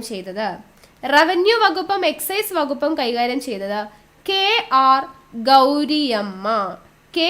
ഗൗരിയമ്മ. അപ്പോൾ ഇത് നോക്കുമ്പോൾ നമുക്ക് പഠിക്കാൻ ഈസിയാണ്. ഉള്ള മന്ത്രിമാരിലുള്ള ഒരേ ഒരു വനിതയാണ്. അപ്പോൾ നമ്മുടെ വീട്ടിലൊക്കെ വനിതകളാണ് ഈ പൈസയുടെ കാര്യമൊക്കെ അല്ലേ, പണത്തിൻ്റെ കാര്യങ്ങളൊക്കെ കൈകാര്യം ചെയ്യുന്നതെന്നുള്ള രീതിയിലോ അങ്ങനെ ജസ്റ്റ് ഓർക്കാം. ഇല്ലെങ്കിൽ റവന്യൂ ആണ് അല്ലേ. അപ്പോൾ കേരളത്തിൻ്റെ റവന്യൂ, കേരള റവന്യൂ എന്നുള്ള രീതിയിൽ KR എന്ന രീതിയിൽ കണക്ട് ചെയ്യാം. ഇല്ലെങ്കിൽ അമ്മമാരാണ് ഈ പണത്തിൻ്റെ കാര്യങ്ങളൊക്കെ കണക്ട് ചെയ്യുന്നത് എന്നുള്ള രീതിയിലൊക്കെ കേട്ടോ. അപ്പം revenue, excise KR Gouriamma, Kerala revenue എന്നുള്ള രീതിയിൽ ഓർത്താൽ മതി. അടുത്തത് വിദ്യാഭ്യാസം, സഹകരണം എന്നീ വകുപ്പുകൾ കൈകാര്യം ചെയ്തത് ജോസഫ് മുണ്ടശ്ശേരിയാണ്. വിദ്യാഭ്യാസം, സഹകരണം. ഓക്കെ. അപ്പം ഇങ്ങനെ ജസ്റ്റ് ഇങ്ങനെ ഓർക്കാം. വിദ്യാഭ്യാസം എന്ന് പറയുന്നത് നമ്മുടെ മണ്ടയിലാണ് കയറുന്നത് അല്ലേ. വിദ്യാഭ്യാസം നമ്മൾ പഠിക്കുന്ന കാര്യങ്ങൾ നമ്മുടെ മണ്ടയിലാണ് കയറുന്നത്. ഇല്ലെങ്കിൽ നമുക്ക് വിദ്യാഭ്യാസം ഇല്ലെങ്കിൽ നമ്മൾ മണ്ടശിരോമണികളാവുമെന്ന് ഓർത്താൽ മതി. മുണ്ടശ്ശേരിയായിട്ട് കണക്ഷൻ കിട്ടിക്കോളും. വിദ്യാഭ്യാസം ഇല്ലെങ്കിൽ നമ്മൾ മണ്ടശിരോമണികളാവും അല്ലേ. അപ്പോൾ മണ്ടശിരോമണി മുണ്ടശ്ശേരിയായിട്ട് കണക്ട് ചെയ്യും. അപ്പോൾ വിദ്യാഭ്യാസം സഹകരണം ജോസഫ് മുണ്ടശ്ശേരി. ഓക്കെ, ഇനി ആരോഗ്യ വകുപ്പ് കൈകാര്യം ചെയ്തത് ആരാണ്? Doctor AR Menon. അപ്പോൾ ഇത്രയും നേരം നമ്മൾ പഠിച്ചില്ല, ഒരേ ഒരു ഡോക്ടറേ ഉള്ളൂ അല്ലേ. അപ്പോൾ ഡോക്ടർമാർ നമ്മുടെ ആരോഗ്യം നോക്കുന്നു എന്ന് ഓർക്കാം. ഇല്ലെങ്കിൽ നിങ്ങൾ ആരോഗ്യം എന്ന് ഇംഗ്ലീഷിൽ എഴുതിക്കേ, ARO എന്നാണ് വരിക. അപ്പോൾ ഈ AR ഉണ്ട് അല്ലേ, AR മേനോൻ. കണ്ടോ, ഇവിടെയും ആരോഗ്യമുണ്ട്, ഡോക്ടർ ആരോഗ്യം നോക്കുന്നു. ആ രീതിയിൽ ഡോക്ടർ AR മേനോൻ ആരോഗ്യം എന്ന് ഓർത്തിരിക്കാം. അടുത്തത് തദ്ദേശ സ്വയംഭരണം കൈകാര്യം ചെയ്തത് PK ചാത്തൻ മാസ്റ്റർ ആണ്. PK Chathan master. അപ്പോൾ ഇത് നമുക്ക് ജസ്റ്റ് ഓർക്കാൻ വേണ്ടിയിട്ട് നമ്മുടെ ദേശങ്ങളിലൊക്കെ, നമ്മുടെ സാധാരണ ദേശങ്ങളിലൊക്കെ ചാത്തൻ സേവയൊക്കെ കണ്ടിട്ടുണ്ടല്ലേ. ഇപ്പം നഗരപ്രദേശങ്ങളിലല്ല, സാധാരണ പ്രദേശങ്ങളിലൊക്കെ നമ്മുടെ ദേശത്ത് എന്നൊക്കെയുള്ള രീതിയിൽ ജസ്റ്റ് ഒന്ന് ഓർത്താൽ മതി. നമ്മുടെ ദേശങ്ങളിലാണ് ഈ ചാത്തൻ സേവയൊക്കെ കണ്ടിട്ടുള്ളത് എന്നുള്ള രീതിയിൽ തദ്ദേശ സ്വയംഭരണം PK ചാത്തൻ മാസ്റ്റർ എന്ന് ഓർത്തൂടെ. അടുത്തത് വ്യവസായം കൈകാര്യം ചെയ്തത് KP ഗോപാലൻ ആണ് കേട്ടോ. KP ഗോപാലൻ. അപ്പോൾ ഇത് ജസ്റ്റ് ഒന്ന് കണക്ട് ചെയ്യാൻ വേണ്ടിയിട്ടുണ്ടല്ലോ, ഗോപാലൻ. അപ്പോൾ ഒന്നുമില്ലേ പാലിന്റെ വ്യവസായം എന്നുള്ള രീതിയിൽ ഓർക്കാം. ഇല്ലെങ്കിൽ നന്ദിലത്ത് ഗോപാലൻ എന്ന് കേട്ടിട്ടില്ലേ, നന്ദിലത്ത് ഗോപാലൻ. അപ്പോൾ നമുക്ക് വ്യവസായവും നന്ദിലത്ത് ഗോപാലൻ എന്നുള്ള രീതിയിൽ ആ വ്യവസായമായിട്ട് കേട്ട് ജസ്റ്റ് ഒന്ന് കണക്ട് ചെയ്താൽ മതി. ഓക്കെ, അപ്പോൾ അതും കിട്ടിക്കോളും. ഇനി അടുത്തത് നിയമം ഇലക്ട്രിസിറ്റി എന്നീ വകുപ്പുകൾ കൈകാര്യം ചെയ്തത് VR കൃഷ്ണയ്യർ ആണ്. VR കൃഷ്ണയ്യർ. എങ്ങനെ കണക്ട് ചെയ്യാം? VR എന്ന് പറയുമ്പോൾ നമുക്ക് ഇത് എങ്ങനെയൊന്ന് എഴുതിക്കൂടെ? VR ഈക്വൽ ബിഫോർ ലോ എന്നൊക്കെ നമ്മൾ പഠിച്ചിട്ടില്ലേ. നിയമത്തിന് മുൻപിൽ നമ്മൾ തുല്യരാണ്. അപ്പം നിയമത്തിന് മുന്നിൽ നമ്മളാണ് തുല്യർ അല്ലേ. ഇപ്പം VR ഈക്വൽ ബിഫോർ ലോ എന്നുള്ള രീതിയിൽ നിയമം VR കൃഷ്ണയ്യറുമായിട്ട് ജസ്റ്റ് കണക്ട് ചെയ്യാം. ഇല്ലെങ്കിൽ കൃഷ്ണയ്യർ എന്ന് എഴുതുമ്പോൾ K വെച്ചിട്ടാണ് പേര് സ്റ്റാർട്ട് ചെയ്യുന്നത് അല്ലേ. അപ്പോൾ K എന്ന് പറയുമ്പോൾ KSEB ഒക്കെ ആയിട്ട് ജസ്റ്റ് ഒന്ന് കണക്ട് ചെയ്യാം. അപ്പോൾ ഇലക്ട്രിസിറ്റി നമുക്ക് കിട്ടിക്കോളും. ഓക്കെ, അപ്പോൾ KSEB എന്നുള്ളതിൻ്റെ K ഫോർ കൃഷ്ണയ്യർ, K വെച്ച് നമുക്ക് കണക്ട് ചെയ്യാം. ഇലക്ട്രിസിറ്റി. ഇവിടെ നിയമം VR ഈക്വൽ ബിഫോർ ലോ എന്നുള്ള രീതിയിൽ VR കൃഷ്ണയ്യർ നിയമവുമായിട്ട് കണക്ട് ചെയ്യാം. ഓക്കെ അല്ലേ. അപ്പോൾ ഇത്രയേ ഉള്ളൂ. നമ്മുടെ കേരളത്തിലെ ആദ്യത്തെ മന്ത്രിസഭയും മന്ത്രിമാരും അവരുടെ വകുപ്പുകളും നമ്മൾ ഈസി ആയിട്ട് ചെറിയ കണക്ഷൻസിലൂടെ പഠിച്ചിട്ടുണ്ട്. ഇനി അവിടെ നീതിന്യായ വിഭാഗം എന്ന് പറയുന്ന ഭാഗമാണ് പഠിക്കുന്നത്. അപ്പോൾ അതിൽ സുപ്രീം കോടതിയാണ് വരുന്നത്. അപ്പോൾ സുപ്രീം കോടതിയെക്കുറിച്ച് നമ്മൾ പഠിക്കുമ്പോൾ ആദ്യം തന്നെ മനസ്സിലാക്കി വെക്കേണ്ട കാര്യം, നമ്മുടെ ഇന്ത്യയിൽ നീതിന്യായ വിഭാഗം എന്ന് പറയുന്നത് ഏക സംയോജിത നീതിന്യായ വ്യവസ്ഥയാണ്. എങ്ങനെയുള്ള നീതിന്യായ വ്യവസ്ഥയാണ് നമ്മുടെ രാജ്യത്തുള്ളത് എന്ന് ചോദിച്ചു കഴിഞ്ഞാൽ ഏക സംയോജിത നീതിന്യായ വ്യവസ്ഥ, അതായത് സിംഗിൾ ആൻഡ് ഇൻ്റഗ്രേറ്റഡ് ജുഡീഷ്യറി എന്ന് നമുക്ക് പറയാം. എന്താണ് സിംഗിൾ ആൻഡ് ഇൻ്റഗ്രേറ്റഡ് ജുഡീഷ്യറി ആണ് നമ്മുടെ രാജ്യത്ത് നിലനിൽക്കുന്നത്. എന്ന് വെച്ചാൽ എന്താണ്, നമുക്ക് രാജ്യത്ത് സുപ്രീം കോടതിയുണ്ട്, അതിന് താഴെ ഹൈക്കോടതിയുണ്ട്, അതിന് താഴെയായിട്ട് ജില്ലാ കോടതിയുണ്ട്, അതിന് താഴെയായിട്ട് മുൻസിഫ് കോടതിയുണ്ട്. അങ്ങനെ താഴേക്ക് കോടതികൾ ഇങ്ങനെ പോകുന്നുണ്ട്. എന്നിരുന്നാൽ കൂടി നമ്മുടെ ഈ കോടതികളെല്ലാം തന്നെ നമ്മുടെ സുപ്രീം കോടതിയുമായിട്ട് ബന്ധപ്പെട്ടാണ് കിടക്കുന്നത് അല്ലേ. അധികാരങ്ങളെല്ലാം വ്യത്യാസങ്ങളാണെങ്കിലും വ്യത്യാസപ്പെട്ടിട്ടാണ് ഇരിക്കുന്നത് എന്നുണ്ടെങ്കിലും ഈ കോടതികളെല്ലാം തന്നെ ഒരുമിച്ചിട്ടുള്ള ഒറ്റ സംയോജിത രൂപമാണ് അല്ലേ. സുപ്രീം കോടതി ആണെങ്കിലും ഹൈക്കോടതി ആണെങ്കിലും മറ്റെല്ലാ കോടതികളും അധികാരത്തിൽ ചെറിയ വ്യത്യാസങ്ങൾ ഉണ്ടെന്നുണ്ടെങ്കിലും ഇതെല്ലാം കൂടെ ചേർന്നിട്ടുള്ള ഒരൊറ്റ രൂപം, ഒരു സംയോജിത രൂപമാണ് നമ്മുടെ നീതിന്യായ വ്യവസ്ഥ. അതുകൊണ്ടാണ് അതിനെ സിംഗിൾ ആൻഡ് ഇൻ്റഗ്രേറ്റഡ് ഏക സംയോജിത നീതിന്യായ വ്യവസ്ഥ എന്ന് പറയുന്നത്. ഓക്കെ, അപ്പം നമ്മുടെ രാജ്യത്ത് നിലനിൽക്കുന്ന നീതിന്യായ വ്യവസ്ഥ എങ്ങനെയുള്ളതാണ്? ഏക സംയോജിത അല്ലെങ്കിൽ സിംഗിൾ ആൻഡ് ഇൻ്റഗ്രേറ്റഡ് നീതിന്യായ വ്യവസ്ഥയാണ് എന്നുള്ളത് മനസ്സിലാക്കി വയ്ക്കുക. ഓക്കെ, ഈ സിംഗിൾ ആൻഡ് ഇൻ്റഗ്രേറ്റഡ് ജുഡീഷ്യറി അല്ലെങ്കിൽ ഏക സംയോജിത നീതിന്യായ വ്യവസ്ഥ എന്ന് പറയുന്ന ആശയം നമ്മൾ കടമെടുത്തിരിക്കുന്നത് എവിടെ നിന്നാണ്, അല്ലെങ്കിൽ അങ്ങനെ ഒരു ആശയം കൊണ്ടുവന്നിരിക്കുന്നത് എവിടെ നിന്നാണ് എന്ന് ചോദിച്ചു കഴിഞ്ഞാൽ 1935 ഗവൺമെന്റ് ഓഫ് ഇന്ത്യ ആക്ടിൽ നിന്നാണ്. 1935 ഗവൺമെന്റ് ഓഫ് ഇന്ത്യ ആക്ടിൽ നിന്നാണ് ഈ ഏക സംയോജിത നീതിന്യായ വ്യവസ്ഥ എന്ന് പറയുന്ന ആശയം കൊണ്ടുവന്നിരിക്കുന്നത്. ഓക്കെ, ഇനി നമ്മുടെ സുപ്രീം കോടതിയിലോട്ട് വരാം. സുപ്രീം കോടതി രൂപം കൊള്ളുന്നത് നമ്മുടെ ഇന്ത്യൻ ഭരണഘടന പ്രകാരമാണ്. അതറിയാലോ, കോൺസ്റ്റിറ്റ്യൂഷണൽ അല്ലെ.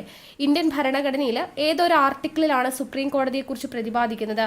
ആർട്ടിക്കിൾ 124. ആർട്ടിക്കിൾ 124 എന്ത് പറയുന്നത്? There shall be A supreme court in India. ഇന്ത്യക്ക് ഒരു സുപ്രീം കോടതി വേണം എന്ന് പറയുന്നത് ആർട്ടിക്കിൾ 124 പറയുന്നത്. ഓക്കെ, ആർട്ടിക്കിൾ 124 സുപ്രീം കോടതിയെക്കുറിച്ച് പ്രതിപാദിക്കുന്നത്. സുപ്രീം കോടതി രൂപം കൊള്ളുന്നത് എപ്പോഴാണ്? 1950 ജനുവരി 26 രൂപം കൊണ്ടു. എന്നാൽ അത് ഉദ്ഘാടനം ചെയ്തത്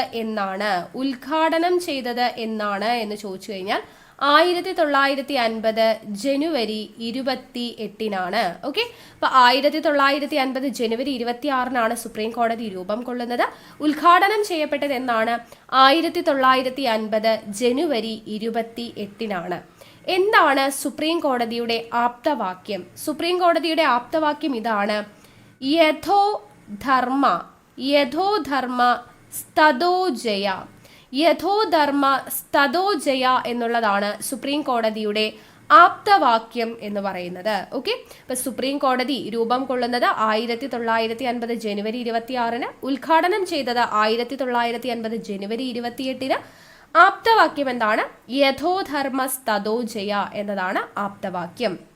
ഇനി സുപ്രീം കോടതിയിലെ ആദ്യത്തെ ചീഫ് ജസ്റ്റിസ് ആരാണ്? സുപ്രീം കോടതിയുടെ ആദ്യത്തെ ചീഫ് ജസ്റ്റിസ് എന്ന് പറയുന്നത് ആരാണ്?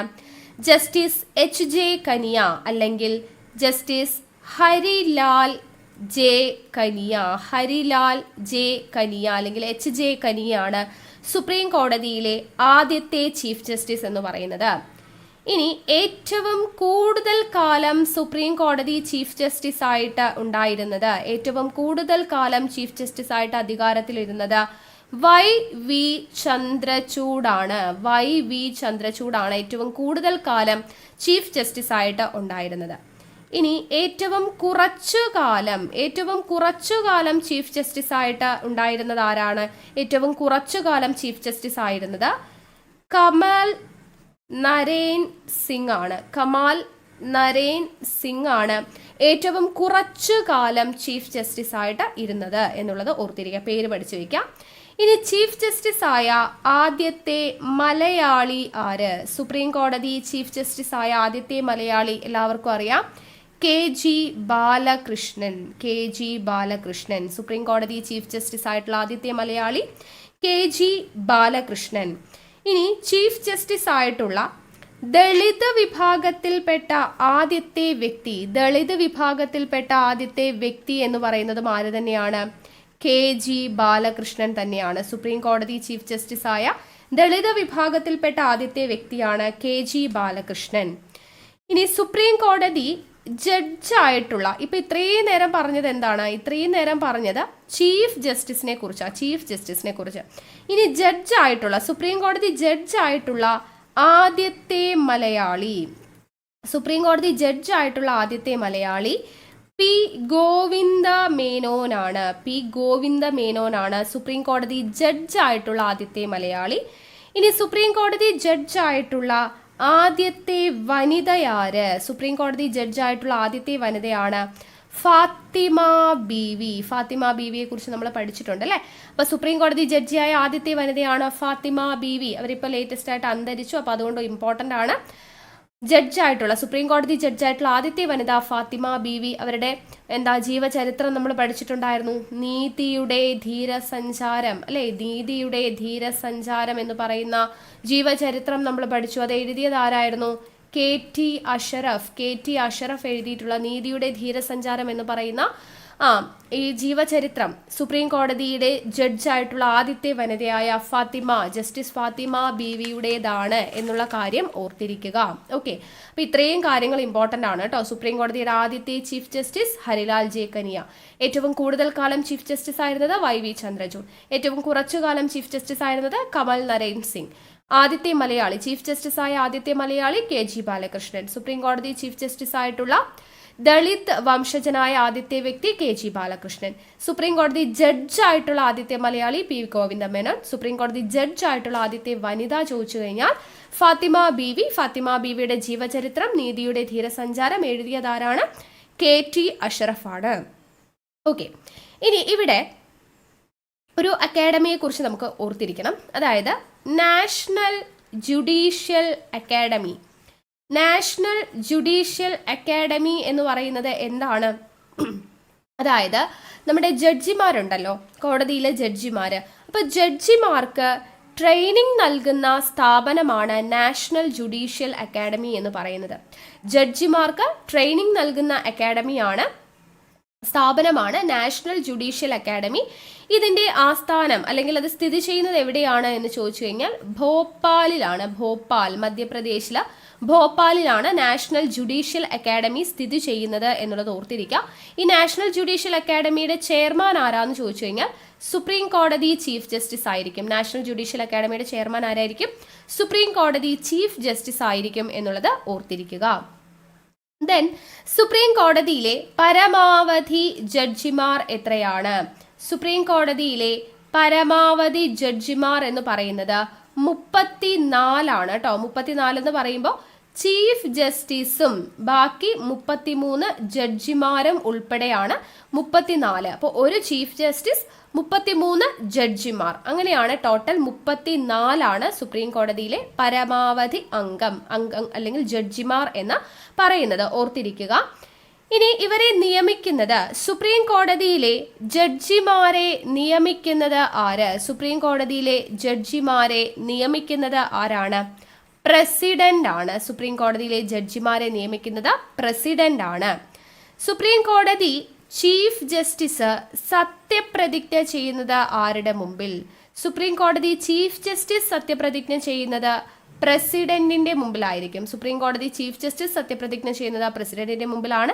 സുപ്രീം കോടതിയിലെ മറ്റ് ജഡ്ജിമാർ സത്യപ്രതിജ്ഞ ചെയ്യുന്നത് ഒന്നുകിൽ പ്രസിഡന്റിന്റെ മുമ്പിലായിരിക്കും, അല്ലെങ്കിൽ പ്രസിഡന്റ് നിർദ്ദേശിക്കുന്ന ഒരു വ്യക്തിയുടെ മുമ്പിൽ. ഓക്കെ, അപ്പോൾ ചീഫ് ജസ്റ്റിസ് സത്യപ്രതിജ്ഞ ചെയ്യുന്നത് പ്രസിഡന്റിന്റെ മുമ്പിലാണ്. മറ്റു ജഡ്ജിമാർ സത്യപ്രതിജ്ഞ ചെയ്യുന്നത് ഒന്നുകിൽ പ്രസിഡന്റിന്റെ മുമ്പിൽ, അല്ലെങ്കിൽ പ്രസിഡന്റ് നിർദ്ദേശിക്കുന്ന ഒരു ആളുടെ മുമ്പിൽ, ഒരു വ്യക്തിയുടെ മുമ്പിലായിരിക്കും അവർ സത്യപ്രതിജ്ഞ ചെയ്യുന്നത്. ഓക്കെ, ഇനി ഈ സുപ്രീം കോടതി ജഡ്ജിമാരെ തിരഞ്ഞെടുക്കാൻ വേണ്ടിയിട്ട് ഒരു കൊളീജിയം ഉണ്ട്. സുപ്രീം കോടതി ജഡ്ജിമാരെ തിരഞ്ഞെടുക്കുന്നതിന് വേണ്ടിയിട്ട് ഒരു കൊളീജിയം, കേട്ടോ, കൊളീജിയം എന്നാണ്, സോറി, സുപ്രീം കോടതി ജഡ്ജിമാരെ തിരഞ്ഞെടുക്കുന്നതിന് വേണ്ടിയിട്ട് ഒരു കൊളീജിയം ഉണ്ട്. അപ്പോൾ ഈ കൊളീജിയത്തിൽ ആരൊക്കെയാണ് മെമ്പേഴ്സ് ആയിട്ട് വരുന്നത് എന്നുള്ളത് ഇമ്പോർട്ടൻ്റ് ആണ് കേട്ടോ. അപ്പോൾ കൊളീജിയം, സുപ്രീം കോടതി ജഡ്ജിമാരെ തിരഞ്ഞെടുക്കുന്നതിന് വേണ്ടിയിട്ട് കൊളീജിയത്തിൽ 5 അംഗങ്ങളാണ് ഉള്ളത്. കൊളീജിയത്തിൽ എത്ര അംഗങ്ങളുണ്ട്? 5 അംഗങ്ങളുണ്ട്. ഒന്ന് ചീഫ് ജസ്റ്റിസ്, പിന്നെ രണ്ടാമതായിട്ട് വരുന്നത് 4 സീനിയർ ജഡ്ജിമാർ. ഓക്കെ, അപ്പോൾ ചീഫ് ജസ്റ്റിസും 4 സീനിയർ ജഡ്ജിമാരും അടങ്ങുന്ന കൊളീജിയമാണ് ആരെ തിരഞ്ഞെടുക്കുന്നത്?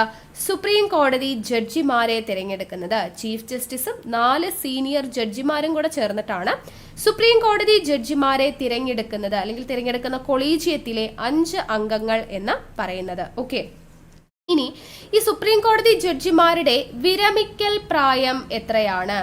സുപ്രീം കോടതി ജഡ്ജിമാരുടെ വിരമിക്കൽ പ്രായം എന്ന് പറയുന്നത് 65 വയസ്സാണ്. 65 വയസ്സാണ് സുപ്രീം കോടതി ജഡ്ജിമാരുടെ വിരമിക്കൽ പ്രായം.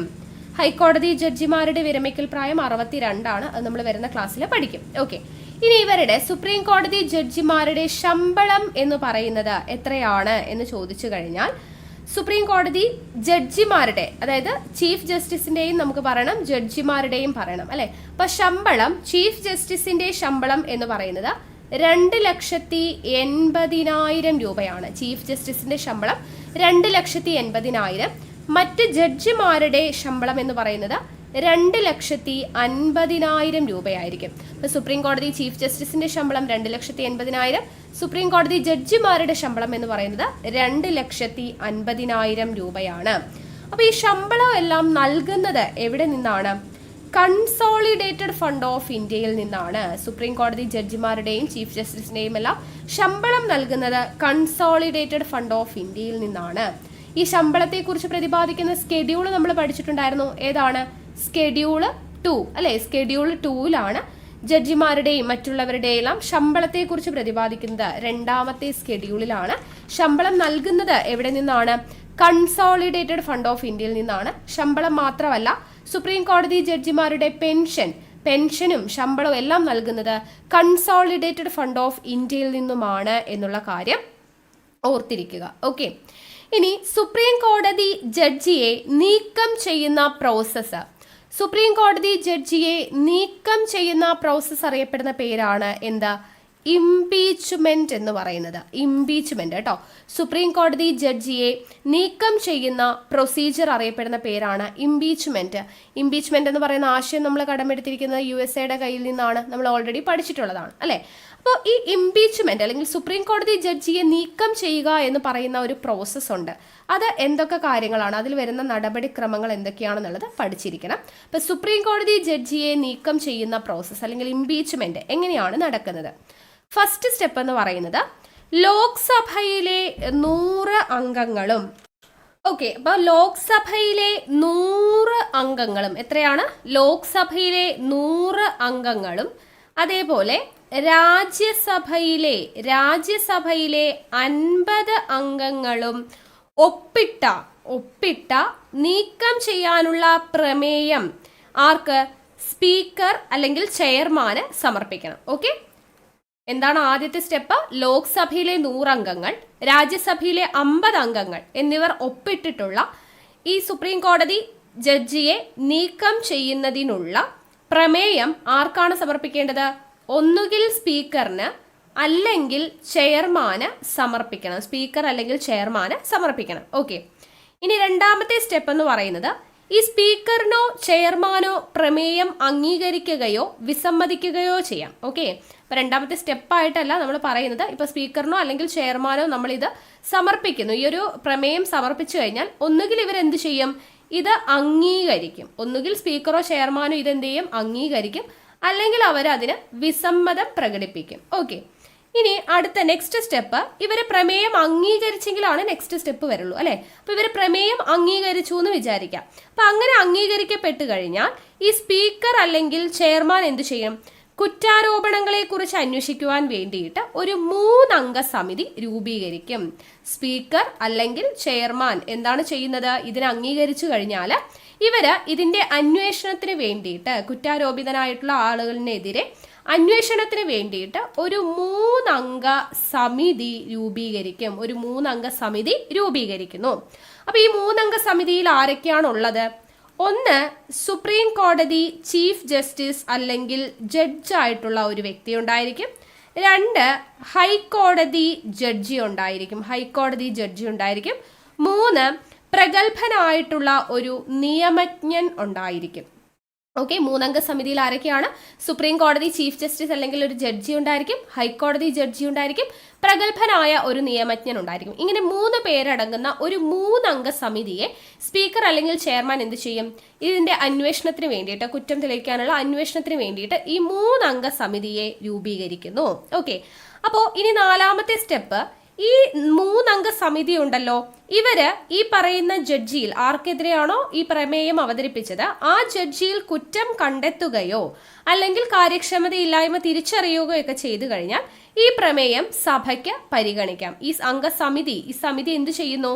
ഈ കുറ്റം കണ്ടെത്തുന്നു. ഓക്കെ, സമിതി എന്ത് ചെയ്യാണ്? കുറ്റം കണ്ടെത്തിക്കഴിഞ്ഞാൽ സഭ എന്ത് ചെയ്യണം? ഈ പ്രമേയത്തെ അംഗീകരിക്കണം. സഭ എന്ത് ചെയ്യണം? പ്രമേയത്തെ അംഗീകരിക്കണം എന്നുള്ളതാണ് നെക്സ്റ്റ് സ്റ്റെപ്പ് എന്ന് പറയുന്നത്. ഓക്കെ, ഇനി അടുത്തത് 5ാമത്തെ സ്റ്റെപ്പിൽ എന്താ സംഭവിക്കുന്നത്? നമ്മൾ പാർലമെന്റിന്റെ ഓരോ സഭയും പ്രത്യേക ഭൂരിപക്ഷത്തിൽ എന്ത് ചെയ്യണം?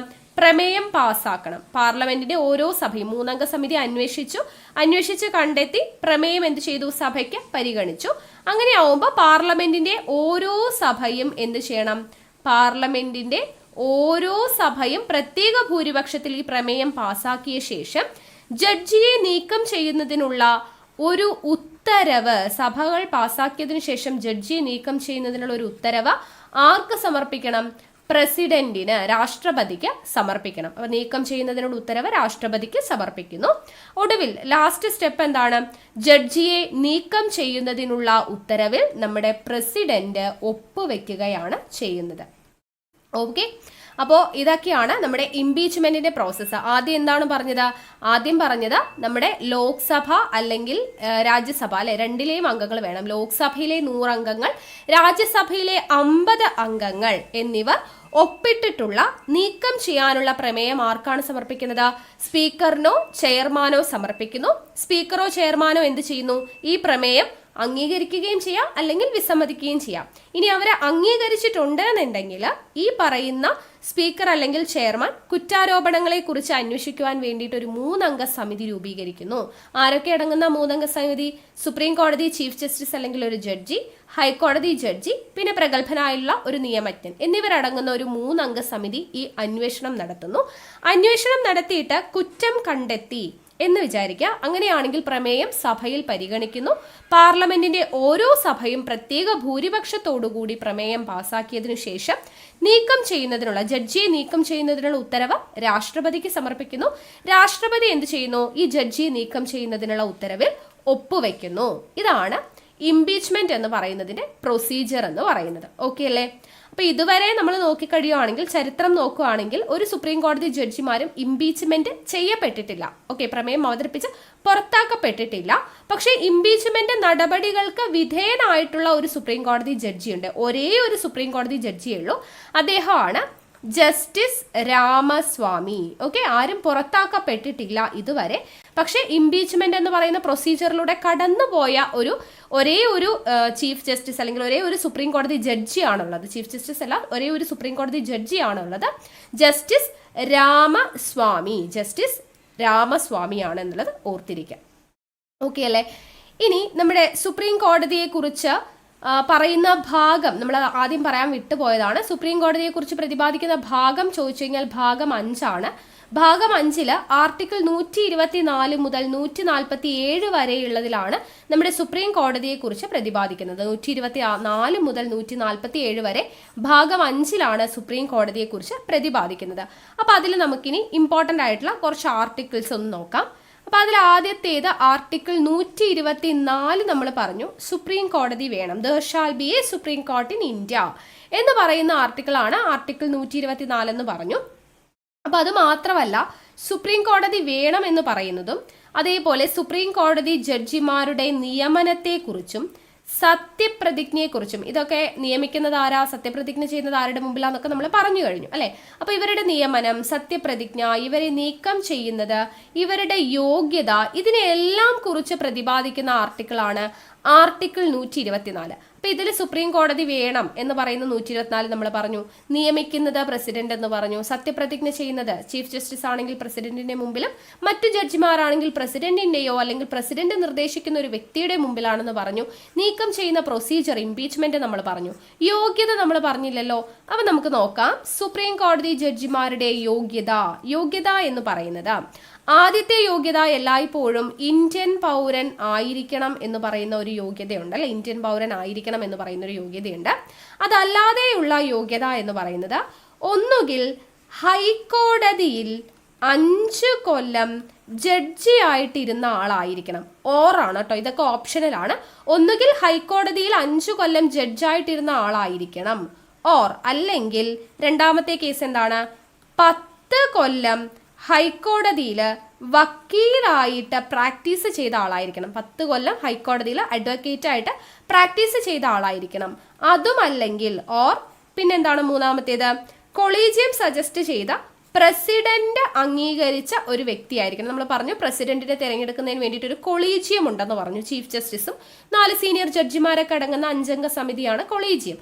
ആ കൊളീജിയം സജസ്റ്റ് ചെയ്ത പ്രസിഡന്റ് അംഗീകരിച്ചിട്ടുള്ള ഒരു ആളായിരിക്കണം. ഇതിൽ ഏതെങ്കിലും ഒരെണ്ണം ആയിരിക്കും നമ്മുടെ സുപ്രീം കോടതി ജഡ്ജി ആവുന്നതിനുള്ള യോഗ്യത. ഒന്നുകിൽ ഹൈക്കോടതിയിൽ 5 കൊല്ലം ജഡ്ജി ആയിട്ടിരിക്കണം, അല്ലെങ്കിൽ ഹൈക്കോടതിയിൽ 10 കൊല്ലം വക്കീലായിട്ട് പ്രാക്ടീസ് ചെയ്യണം, അല്ലെങ്കിൽ നമ്മുടെ കൊളീജിയം സജസ്റ്റ് ചെയ്ത് പ്രസിഡന്റ് അംഗീകരിച്ച വ്യക്തി ആയിരിക്കണം. എന്നുള്ളതാണ് സുപ്രീം കോടതി ജഡ്ജി ആവുന്നതിനുള്ള യോഗ്യതയായിട്ട് നമ്മൾ പറയുന്നത്. അപ്പോൾ ഇത്രയും കാര്യങ്ങൾ ആർട്ടിക്കിൾ 124 കീഴിൽ വരുന്നതാണ്. ഇനി അടുത്തത് ആർട്ടിക്കിൾ 125. ആർട്ടിക്കിൾ 125 പ്രതിപാദിക്കുന്നത് എന്താണ് എന്ന് ചോദിച്ചു കഴിഞ്ഞാൽ അതും നമ്മൾ പഠിച്ചു കഴിഞ്ഞു. ശമ്പളം, സുപ്രീം കോടതി ജഡ്ജിമാരുടെ ശമ്പളം നമ്മൾ പറഞ്ഞു അല്ലെ.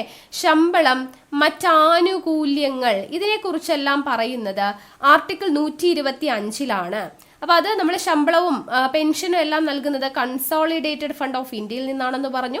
ചീഫ് ജസ്റ്റിസിന്റെ ശമ്പളം 2,80,000 രൂപയാണെന്ന് പറഞ്ഞു. മറ്റ് ജഡ്ജിമാരുടെ ശമ്പളം 2,50,000 രൂപയാണെന്ന് നമ്മൾ പറഞ്ഞിട്ടുണ്ടായിരുന്നു. ഓക്കെ, അപ്പൊ ശമ്പളത്തെക്കുറിച്ച് പ്രതിപാദിക്കുന്നത് ആർട്ടിക്കിൾ 125 സ്കെഡ്യൂൾ ഏതായിരുന്നു?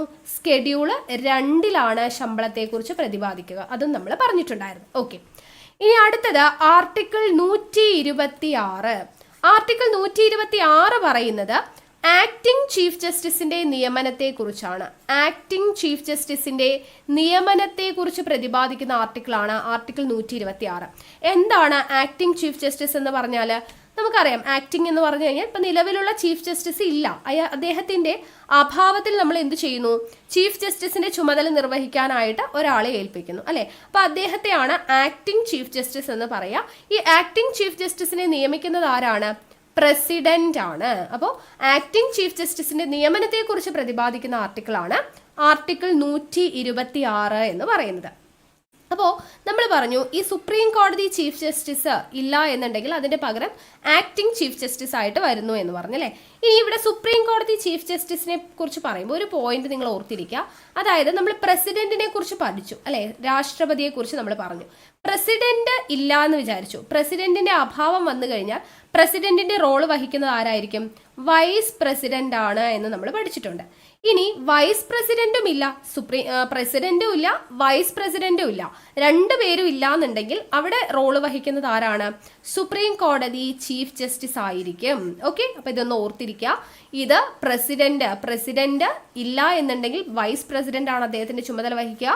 പ്രസിഡന്റോ വൈസ് പ്രസിഡന്റോ ഇല്ല എന്നുണ്ടെങ്കിൽ പ്രസിഡന്റിന്റെ ചുമതല വഹിക്കുന്നത് ആരായിരിക്കും? സുപ്രീം കോടതി ചീഫ് ജസ്റ്റിസ് ആയിരിക്കും എന്നുള്ള കാര്യം ഒന്ന് ഓർത്തിരിക്കുക. ഓക്കെ, ഇനി അടുത്തത് ആർട്ടിക്കിൾ 127. ആർട്ടിക്കിൾ 127 പറയുന്നത് എന്താണ് എന്ന് ചോദിച്ചു കഴിഞ്ഞാൽ അഡ്ഹോക്ക് ജഡ്ജിമാരുടെ നിയമനത്തെ കുറിച്ചാണ്. അഡ്ഹോക്ക് ജഡ്ജിമാർ എന്താണ്? അഡ്ഹോക്ക് നമ്മൾ ഇംഗ്ലീഷിൽ പഠിക്കാറുണ്ട്, ഫോറിൻ വേർഡ്സ് പഠിക്കുന്ന സമയത്ത് അഡ്ഹോക്ക് എന്ന് പറയുന്ന ഒരു വേർഡ് പഠിച്ചിട്ടുണ്ട് അല്ലെ. അഡ്ഹോക്ക് എന്ന് പറഞ്ഞു കഴിഞ്ഞാൽ നമ്മൾ താൽക്കാലികമായിട്ട് ഒരു ടെമ്പററി സെറ്റപ്പ് എന്നൊക്കെ രീതിയിൽ പഠിച്ചിട്ടുള്ളതാണ് അഡ്ഹോക്ക് എന്ന് പറഞ്ഞാൽ അല്ലെ. അപ്പൊ എന്താണ് അഡ്ഹോക്ക് ജഡ്ജിമാര്? ആ പേര് പോലെ തന്നെയാണ്, ടെമ്പററി ആയിട്ടുള്ള ജഡ്ജിമാര്. അതായത് ഇപ്പോൾ നമുക്കറിയാം സുപ്രീം കോടതിയിൽ നമ്മൾ പറഞ്ഞു ജഡ്ജിമാരുടെ എണ്ണം 34 അല്ലെ. ഒരു ചീഫ് ജസ്റ്റിസും 33 മറ്റ് ജഡ്ജിമാരും അടങ്ങുന്ന 34 ജഡ്ജിമാരുണ്ടെന്ന് പറഞ്ഞു. ഈ 34 ജഡ്ജിമാരുണ്ടെങ്കിൽ കൂടി ഒരുപാട് കേസുകൾ, സുപ്രീം കോടതി എന്ന് പറയുമ്പോൾ ഒത്തിരി കേസുകൾ ഉണ്ടായിരിക്കും. അപ്പോൾ ആവശ്യത്തിനുള്ള ജഡ്ജിമാർ ഇല്ലാത്ത ചില ഘട്ടങ്ങളൊക്കെ വരും അല്ലെ. അപ്പോൾ ആ സമയത്ത് ഹൈക്കോടതി ജഡ്ജിമാരെ എന്ത് ചെയ്യും? താൽക്കാലികമായിട്ട് നമ്മുടെ സുപ്രീം കോടതി ചീഫ് ജസ്റ്റിസ് എന്ത് ചെയ്യും? ഇങ്ങോട്ട് കൊണ്ടുവരും. അപ്പൊ അദ്ദേഹത്തെ അല്ലെങ്കിൽ ആ ഹൈക്കോടതി ജഡ്ജസിനെ നമ്മൾ കൊണ്ടുവരുന്നുണ്ടല്ലോ, അവരെയാണ് നമ്മൾ പറയുന്നത് അഡ്ഹോക്ക് ജഡ്ജിമാർ. ഓക്കെ, ഇപ്പൊ സുപ്രീം കോടതിയിലുള്ള 34 ജഡ്ജിമാരുണ്ടെങ്കിൽ ആ 34 ജഡ്ജിമാര് പോരാതെ വരും. ചില കേസുകളൊക്കെ വരുന്ന സമയത്ത്, ഒരുപാട് കേസുകൾ വരുമ്പോൾ ഈ ജഡ്ജിമാര് പോരാതെ വരുമ്പോൾ ഹൈക്കോടതിയിൽ നിന്നുള്ള ജഡ്ജിമാരെ കൊണ്ടുവരും. അപ്പോൾ അങ്ങനെ വെറുതെ കൊണ്ടുവരല്ല, ആരുടെ അനുവാദം വേണം? പ്രസിഡന്റിന്റെ അനുവാദം വേണം. സുപ്രീം കോടതി ചീഫ് ജസ്റ്റിസിന് ഹൈക്കോടതി ജഡ്ജിമാരെ അഡ്ഹോക്ക് ജഡ്ജിമാരായിട്ട് നിയമിക്കണമെങ്കിൽ പ്രസിഡന്റിന്റെ അനുവാദം വേണം. അപ്പൊ പ്രസിഡന്റിന്റെ അനുവാദത്തോടു കൂടി സുപ്രീം കോടതിയിൽ ജഡ്ജിമാരുടെ ആവശ്യം കൂടുതലായിട്ട് വരുന്ന സമയത്ത് ഹൈക്കോടതി ജഡ്ജിമാരെ കൊണ്ടുവരുന്നു. അങ്ങനെയുള്ളവരെയാണ് നമ്മൾ അഡ്ഹോക്ക് ജഡ്ജിമാർ എന്ന് പറയുന്നത്. അപ്പൊ ഈ അഡ്ഹോക്ക് ജഡ്ജിമാരെ കുറിച്ച് പ്രതിപാദിക്കുന്നത് ഏത് ആർട്ടിക്കിളിലാണ്? ആർട്ടിക്കിൾ 127 എന്നുള്ളത് ഓർത്തിരിക്കാം. ഓക്കെ, ഇനി അടുത്തത് ആർട്ടിക്കിൾ 128. ആർട്ടിക്കിൾ 128 പറയുന്നത് റിട്ടയേർഡ് ജഡ്ജസിനെ കുറിച്ചാണ്. റിട്ടയേർഡ് ജഡ്ജസ്, ഓക്കെ, അതായത് സുപ്രീം കോടതി ജഡ്ജീസ് റിട്ടയർഡ് ആയി പോയി, വിരമിച്ചു പോയവരെ കുറിച്ചാണ് പറയുന്നത്. അപ്പൊ എന്ത് കാര്യം ഇവിടെ പറയുന്നതെന്ന് ചോദിച്ചു കഴിഞ്ഞാൽ നമുക്കറിയാം സുപ്രീം കോടതിയിൽ ജഡ്ജായിട്ട് ഇരുന്ന ഒരാൾ റിട്ടയർഡ് ആയി പോയി. ഈ റിട്ടയർഡ് ആയി പോയ ആൾക്ക് പിന്നീട് സുപ്രീം കോടതിയിൽ ഏതെങ്കിലും ഒരു കേസിൽ ജഡ്ജായിട്ടിരിക്കാൻ പറ്റുമോ എന്ന് ചോദിച്ചു കഴിഞ്ഞാൽ പറ്റും. ഓക്കെ, വിരമിച്ചു പോയ ആൾക്ക് പ്രത്യേക കേസ് വരുന്ന സമയത്ത് അവിടെ സുപ്രീം കോടതി ജഡ്ജായിട്ട് വീണ്ടും ഇരിക്കാൻ പറ്റുമോ എന്ന് ചോദിച്ചു കഴിഞ്ഞാൽ ഇരിക്കാൻ പറ്റും. സുപ്രീം കോടതിയിലെ അപ്പോഴത്തെ ചീഫ് ജസ്റ്റിസ് ഉണ്ടല്ലോ, അദ്ദേഹത്തിന് റിട്ടയർഡ് ആയിട്ടുള്ള ജഡ്ജിന്റെ സേവനം ആവശ്യമാണെന്ന് തോന്നുന്ന പക്ഷം പ്രസിഡന്റിന്റെ അനുവാദത്തോടു കൂടിയിട്ട് എന്ത് ചെയ്യാം, റിട്ടയർഡ് ആയിട്ടുള്ള ജഡ്ജസിനെ ജഡ്ജായിട്ട് പരിഗണിക്കാം. പക്ഷെ അവരൊരിക്കലും സ്ഥിരമായിരിക്കില്ല. അതിനെക്കുറിച്ച് പറയുന്നതാണ് ആർട്ടിക്കിൾ 128. അപ്പൊ ആർട്ടിക്കിൾ 128 റിട്ടയേർഡ് ജഡ്ജസിനെ കുറിച്ചാണ് പറയുന്നത്. സുപ്രീം കോടതി ജഡ്ജായിട്ട് അവർ വിരമിച്ചു പോയി, പക്ഷെ ഇപ്പൊ നിലവിലുള്ള സുപ്രീം കോടതി ചീഫ് ജസ്റ്റിസിന് ആ ജഡ്ജിമാരുടെ സഹായം ആവശ്യമാണ് എന്ന് തോന്നുന്ന പക്ഷം പ്രസിഡന്റിന്റെ അനുവാദത്തോടു കൂടിയിട്ട് ഈ റിട്ടയർഡ് ആയി പോയിട്ടുള്ള ജഡ്ജസിനെ വീണ്ടും സുപ്രീം കോടതി ജഡ്ജായിട്ട് നിയമിക്കാം. പക്ഷെ അവർ താൽക്കാലികമായിരിക്കും, ഒരിക്കലും സ്ഥിരമായിരിക്കില്ല എന്നുള്ളത് ഓർത്തിരിക്കുക. അപ്പൊ റിട്ടയേർഡ് ജഡ്ജസിനെ കുറിച്ച് പറയുന്ന ആർട്ടിക്കിൾ എത്രയാ, ആർട്ടിക്കിൾ 128. ഇനി അടുത്തത് ആർട്ടിക്കിൾ 129. ആർട്ടിക്കിൾ 129 വളരെയധികം ഇമ്പോർട്ടൻ്റ് ആണ്. അതായത് സുപ്രീം കോടതി ഒരു കോർട്ട് ഓഫ് റെക്കോർഡ്സ് ആണ് എന്ന് പറയുന്നതാണ് കേട്ടോ. സുപ്രീം കോടതി ഒരു കോർട്ട് ഓഫ് റെക്കോർഡ്സ് ആണ് എന്ന് പ്രതിപാദിക്കുന്ന ആർട്ടിക്കിളാണ് ആർട്ടിക്കിൾ 129. അതായത് സുപ്രീം കോടതിക്ക് താഴെയുള്ള കോടതികൾ, നമ്മൾ പറഞ്ഞു ഹൈക്കോടതി ഉണ്ട്, ജില്ലാ കോടതി ഉണ്ട്, മുനിസിപ്പൽ കോടതി ഉണ്ട് എന്നൊക്കെ പറഞ്ഞില്ലേ. അപ്പൊ അങ്ങനെ താഴെയുള്ള കോടതികൾക്ക് സുപ്രീം കോടതിയുടെ എല്ലാ വിധികളും ബാധകമാണ്. ആ വിധികളെ എല്ലാ കോടതികളും എന്ത് ചെയ്യണം, മാനിക്കണം. കീഴ്ക്കോടതികൾ ഒരിക്കലും ആ വിധികളെ ചോദ്യം ചെയ്യാനായിട്ട് പാടില്ല, അല്ലെ. അതായത് സുപ്രീം കോടതിക്ക് അതിൻ്റെതായിട്ടുള്ള, അവരുടെ വിധികൾക്ക് അതിൻ്റെതായിട്ടുള്ള മൂല്യമുണ്ട്.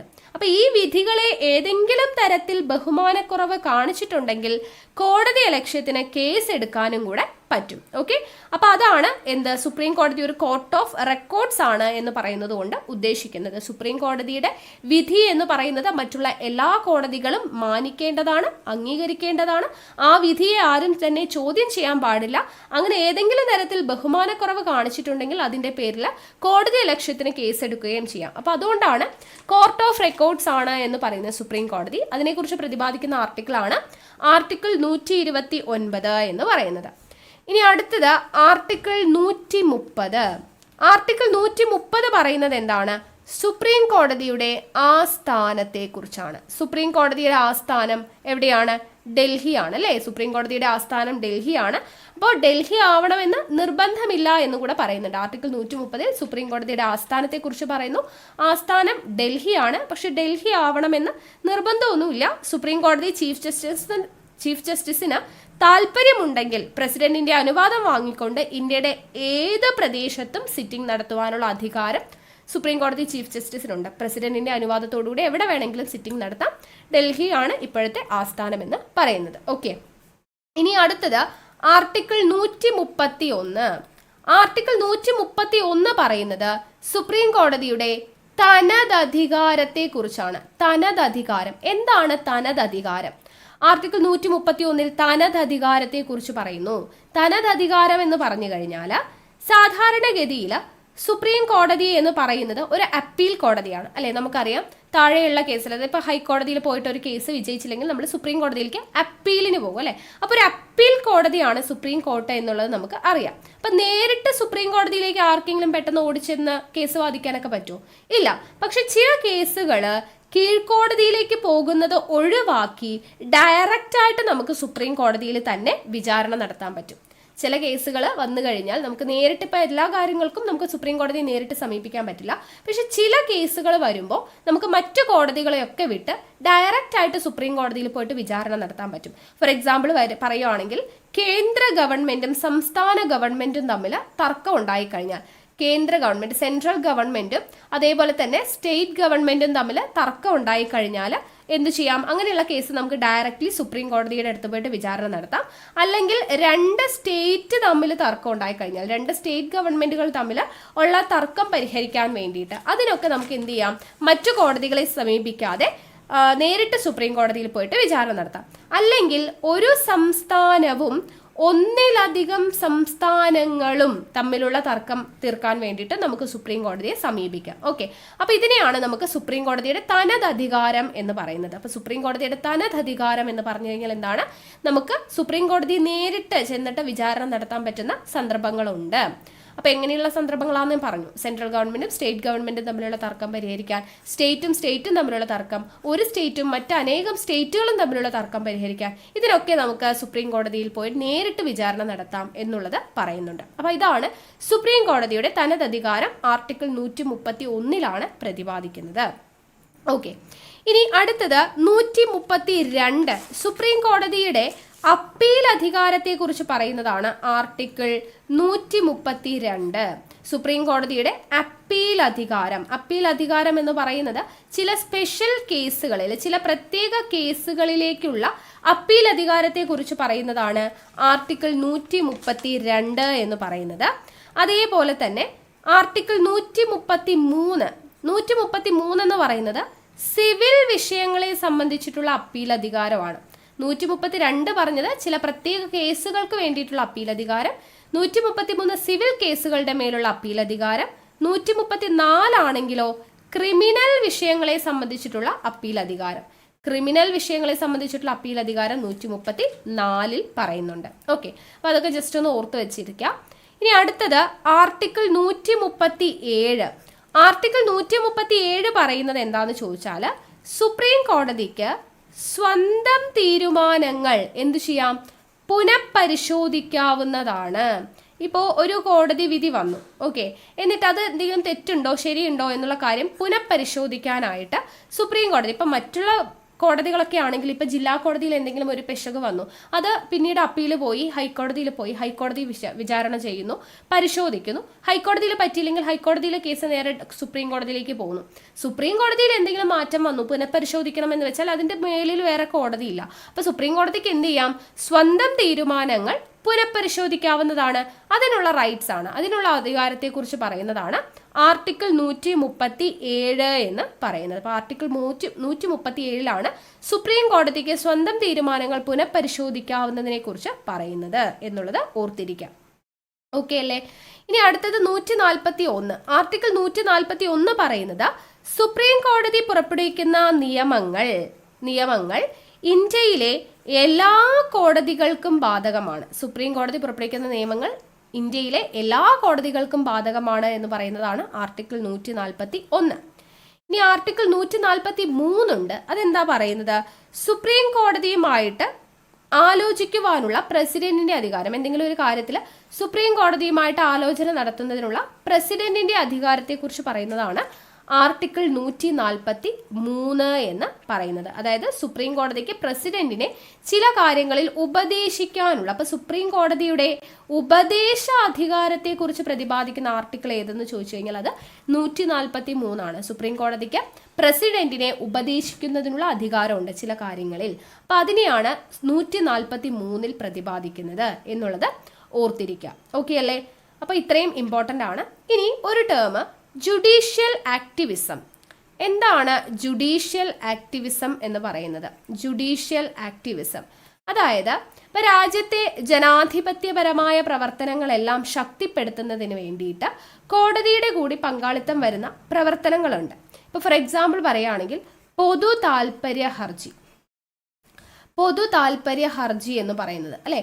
അപ്പൊ ഈ പൊതു താല്പര്യ ഹർജി എന്ന് പറയുന്നത് എവിടെ നിന്നാണ് ഇത് നമ്മൾ കടമെടുത്തിട്ടുള്ളത്? യു എസ് എയുടെ കയ്യിൽ നിന്നാണ് ഈ പൊതു താല്പര്യ ഹർജി എന്ന് പറയുന്ന ആശയം കടമെടുത്തിട്ടുള്ളത്. അപ്പൊ ഈ പൊതു താല്പര്യ ഹർജികളെ പ്രോത്സാഹിപ്പിച്ചിട്ടുള്ള ആദ്യത്തെ സുപ്രീം കോടതി ചീഫ് ജസ്റ്റിസ് ഉണ്ട്. അദ്ദേഹത്തിന്റെ പേര് ഓർത്തിരിക്കുക, PN ഭഗവതി എന്നാണ് കേട്ടോ, PN ഭഗവതി. ഓക്കെ, ഇപ്പൊ ജുഡീഷ്യൽ ആക്ടിവിസം എന്ന് പറഞ്ഞാൽ രാജ്യത്തെ ജനാധിപത്യപരമായിട്ടുള്ള പ്രവർത്തനങ്ങളെ ശക്തിപ്പെടുത്തുന്നതിന് കോടതിയുടെ കൂടി പങ്കാളിത്തം വരുന്ന പ്രവർത്തനം, അതിനെയാണ് ജുഡീഷ്യൽ ആക്ടിവിസം എന്ന് പറയാം. അതിന് നല്ലൊരു ബെസ്റ്റ് എക്സാമ്പിൾ ആണ് എന്തെന്ന് പറയുന്നത്, പൊതു താല്പര്യ ഹർജി എന്ന് പറയുന്നത്. അപ്പൊ പൊതു താല്പര്യ ഹർജി എന്ന് പറയുന്നതിനെ പ്രോത്സാഹിപ്പിച്ചിട്ടുള്ള ആദ്യത്തെ സുപ്രീം കോടതി ചീഫ് ജസ്റ്റിസ് ആണ് PN ഭഗവതി എന്നുള്ളത് ഓർത്തിരിക്കുക. പൊതു താല്പര്യ ഹർജി എന്ന് പറയുന്ന ആശയം നമ്മൾ കടമെടുത്തിരിക്കുന്നത് USA കയ്യിൽ നിന്നുമാണ് എന്നുള്ളത് ഓർത്തിരിക്കാം. ഓക്കെ അല്ലേ? അപ്പൊ ഇത്രയും കാര്യങ്ങളാണ് നമുക്ക് സുപ്രീം കോടതിയുമായിട്ട് ബന്ധപ്പെടുത്തി പഠിക്കാനായിട്ടുള്ളത്. ക്ലിയർ ആയെന്ന് വിശ്വസിക്കുന്നു.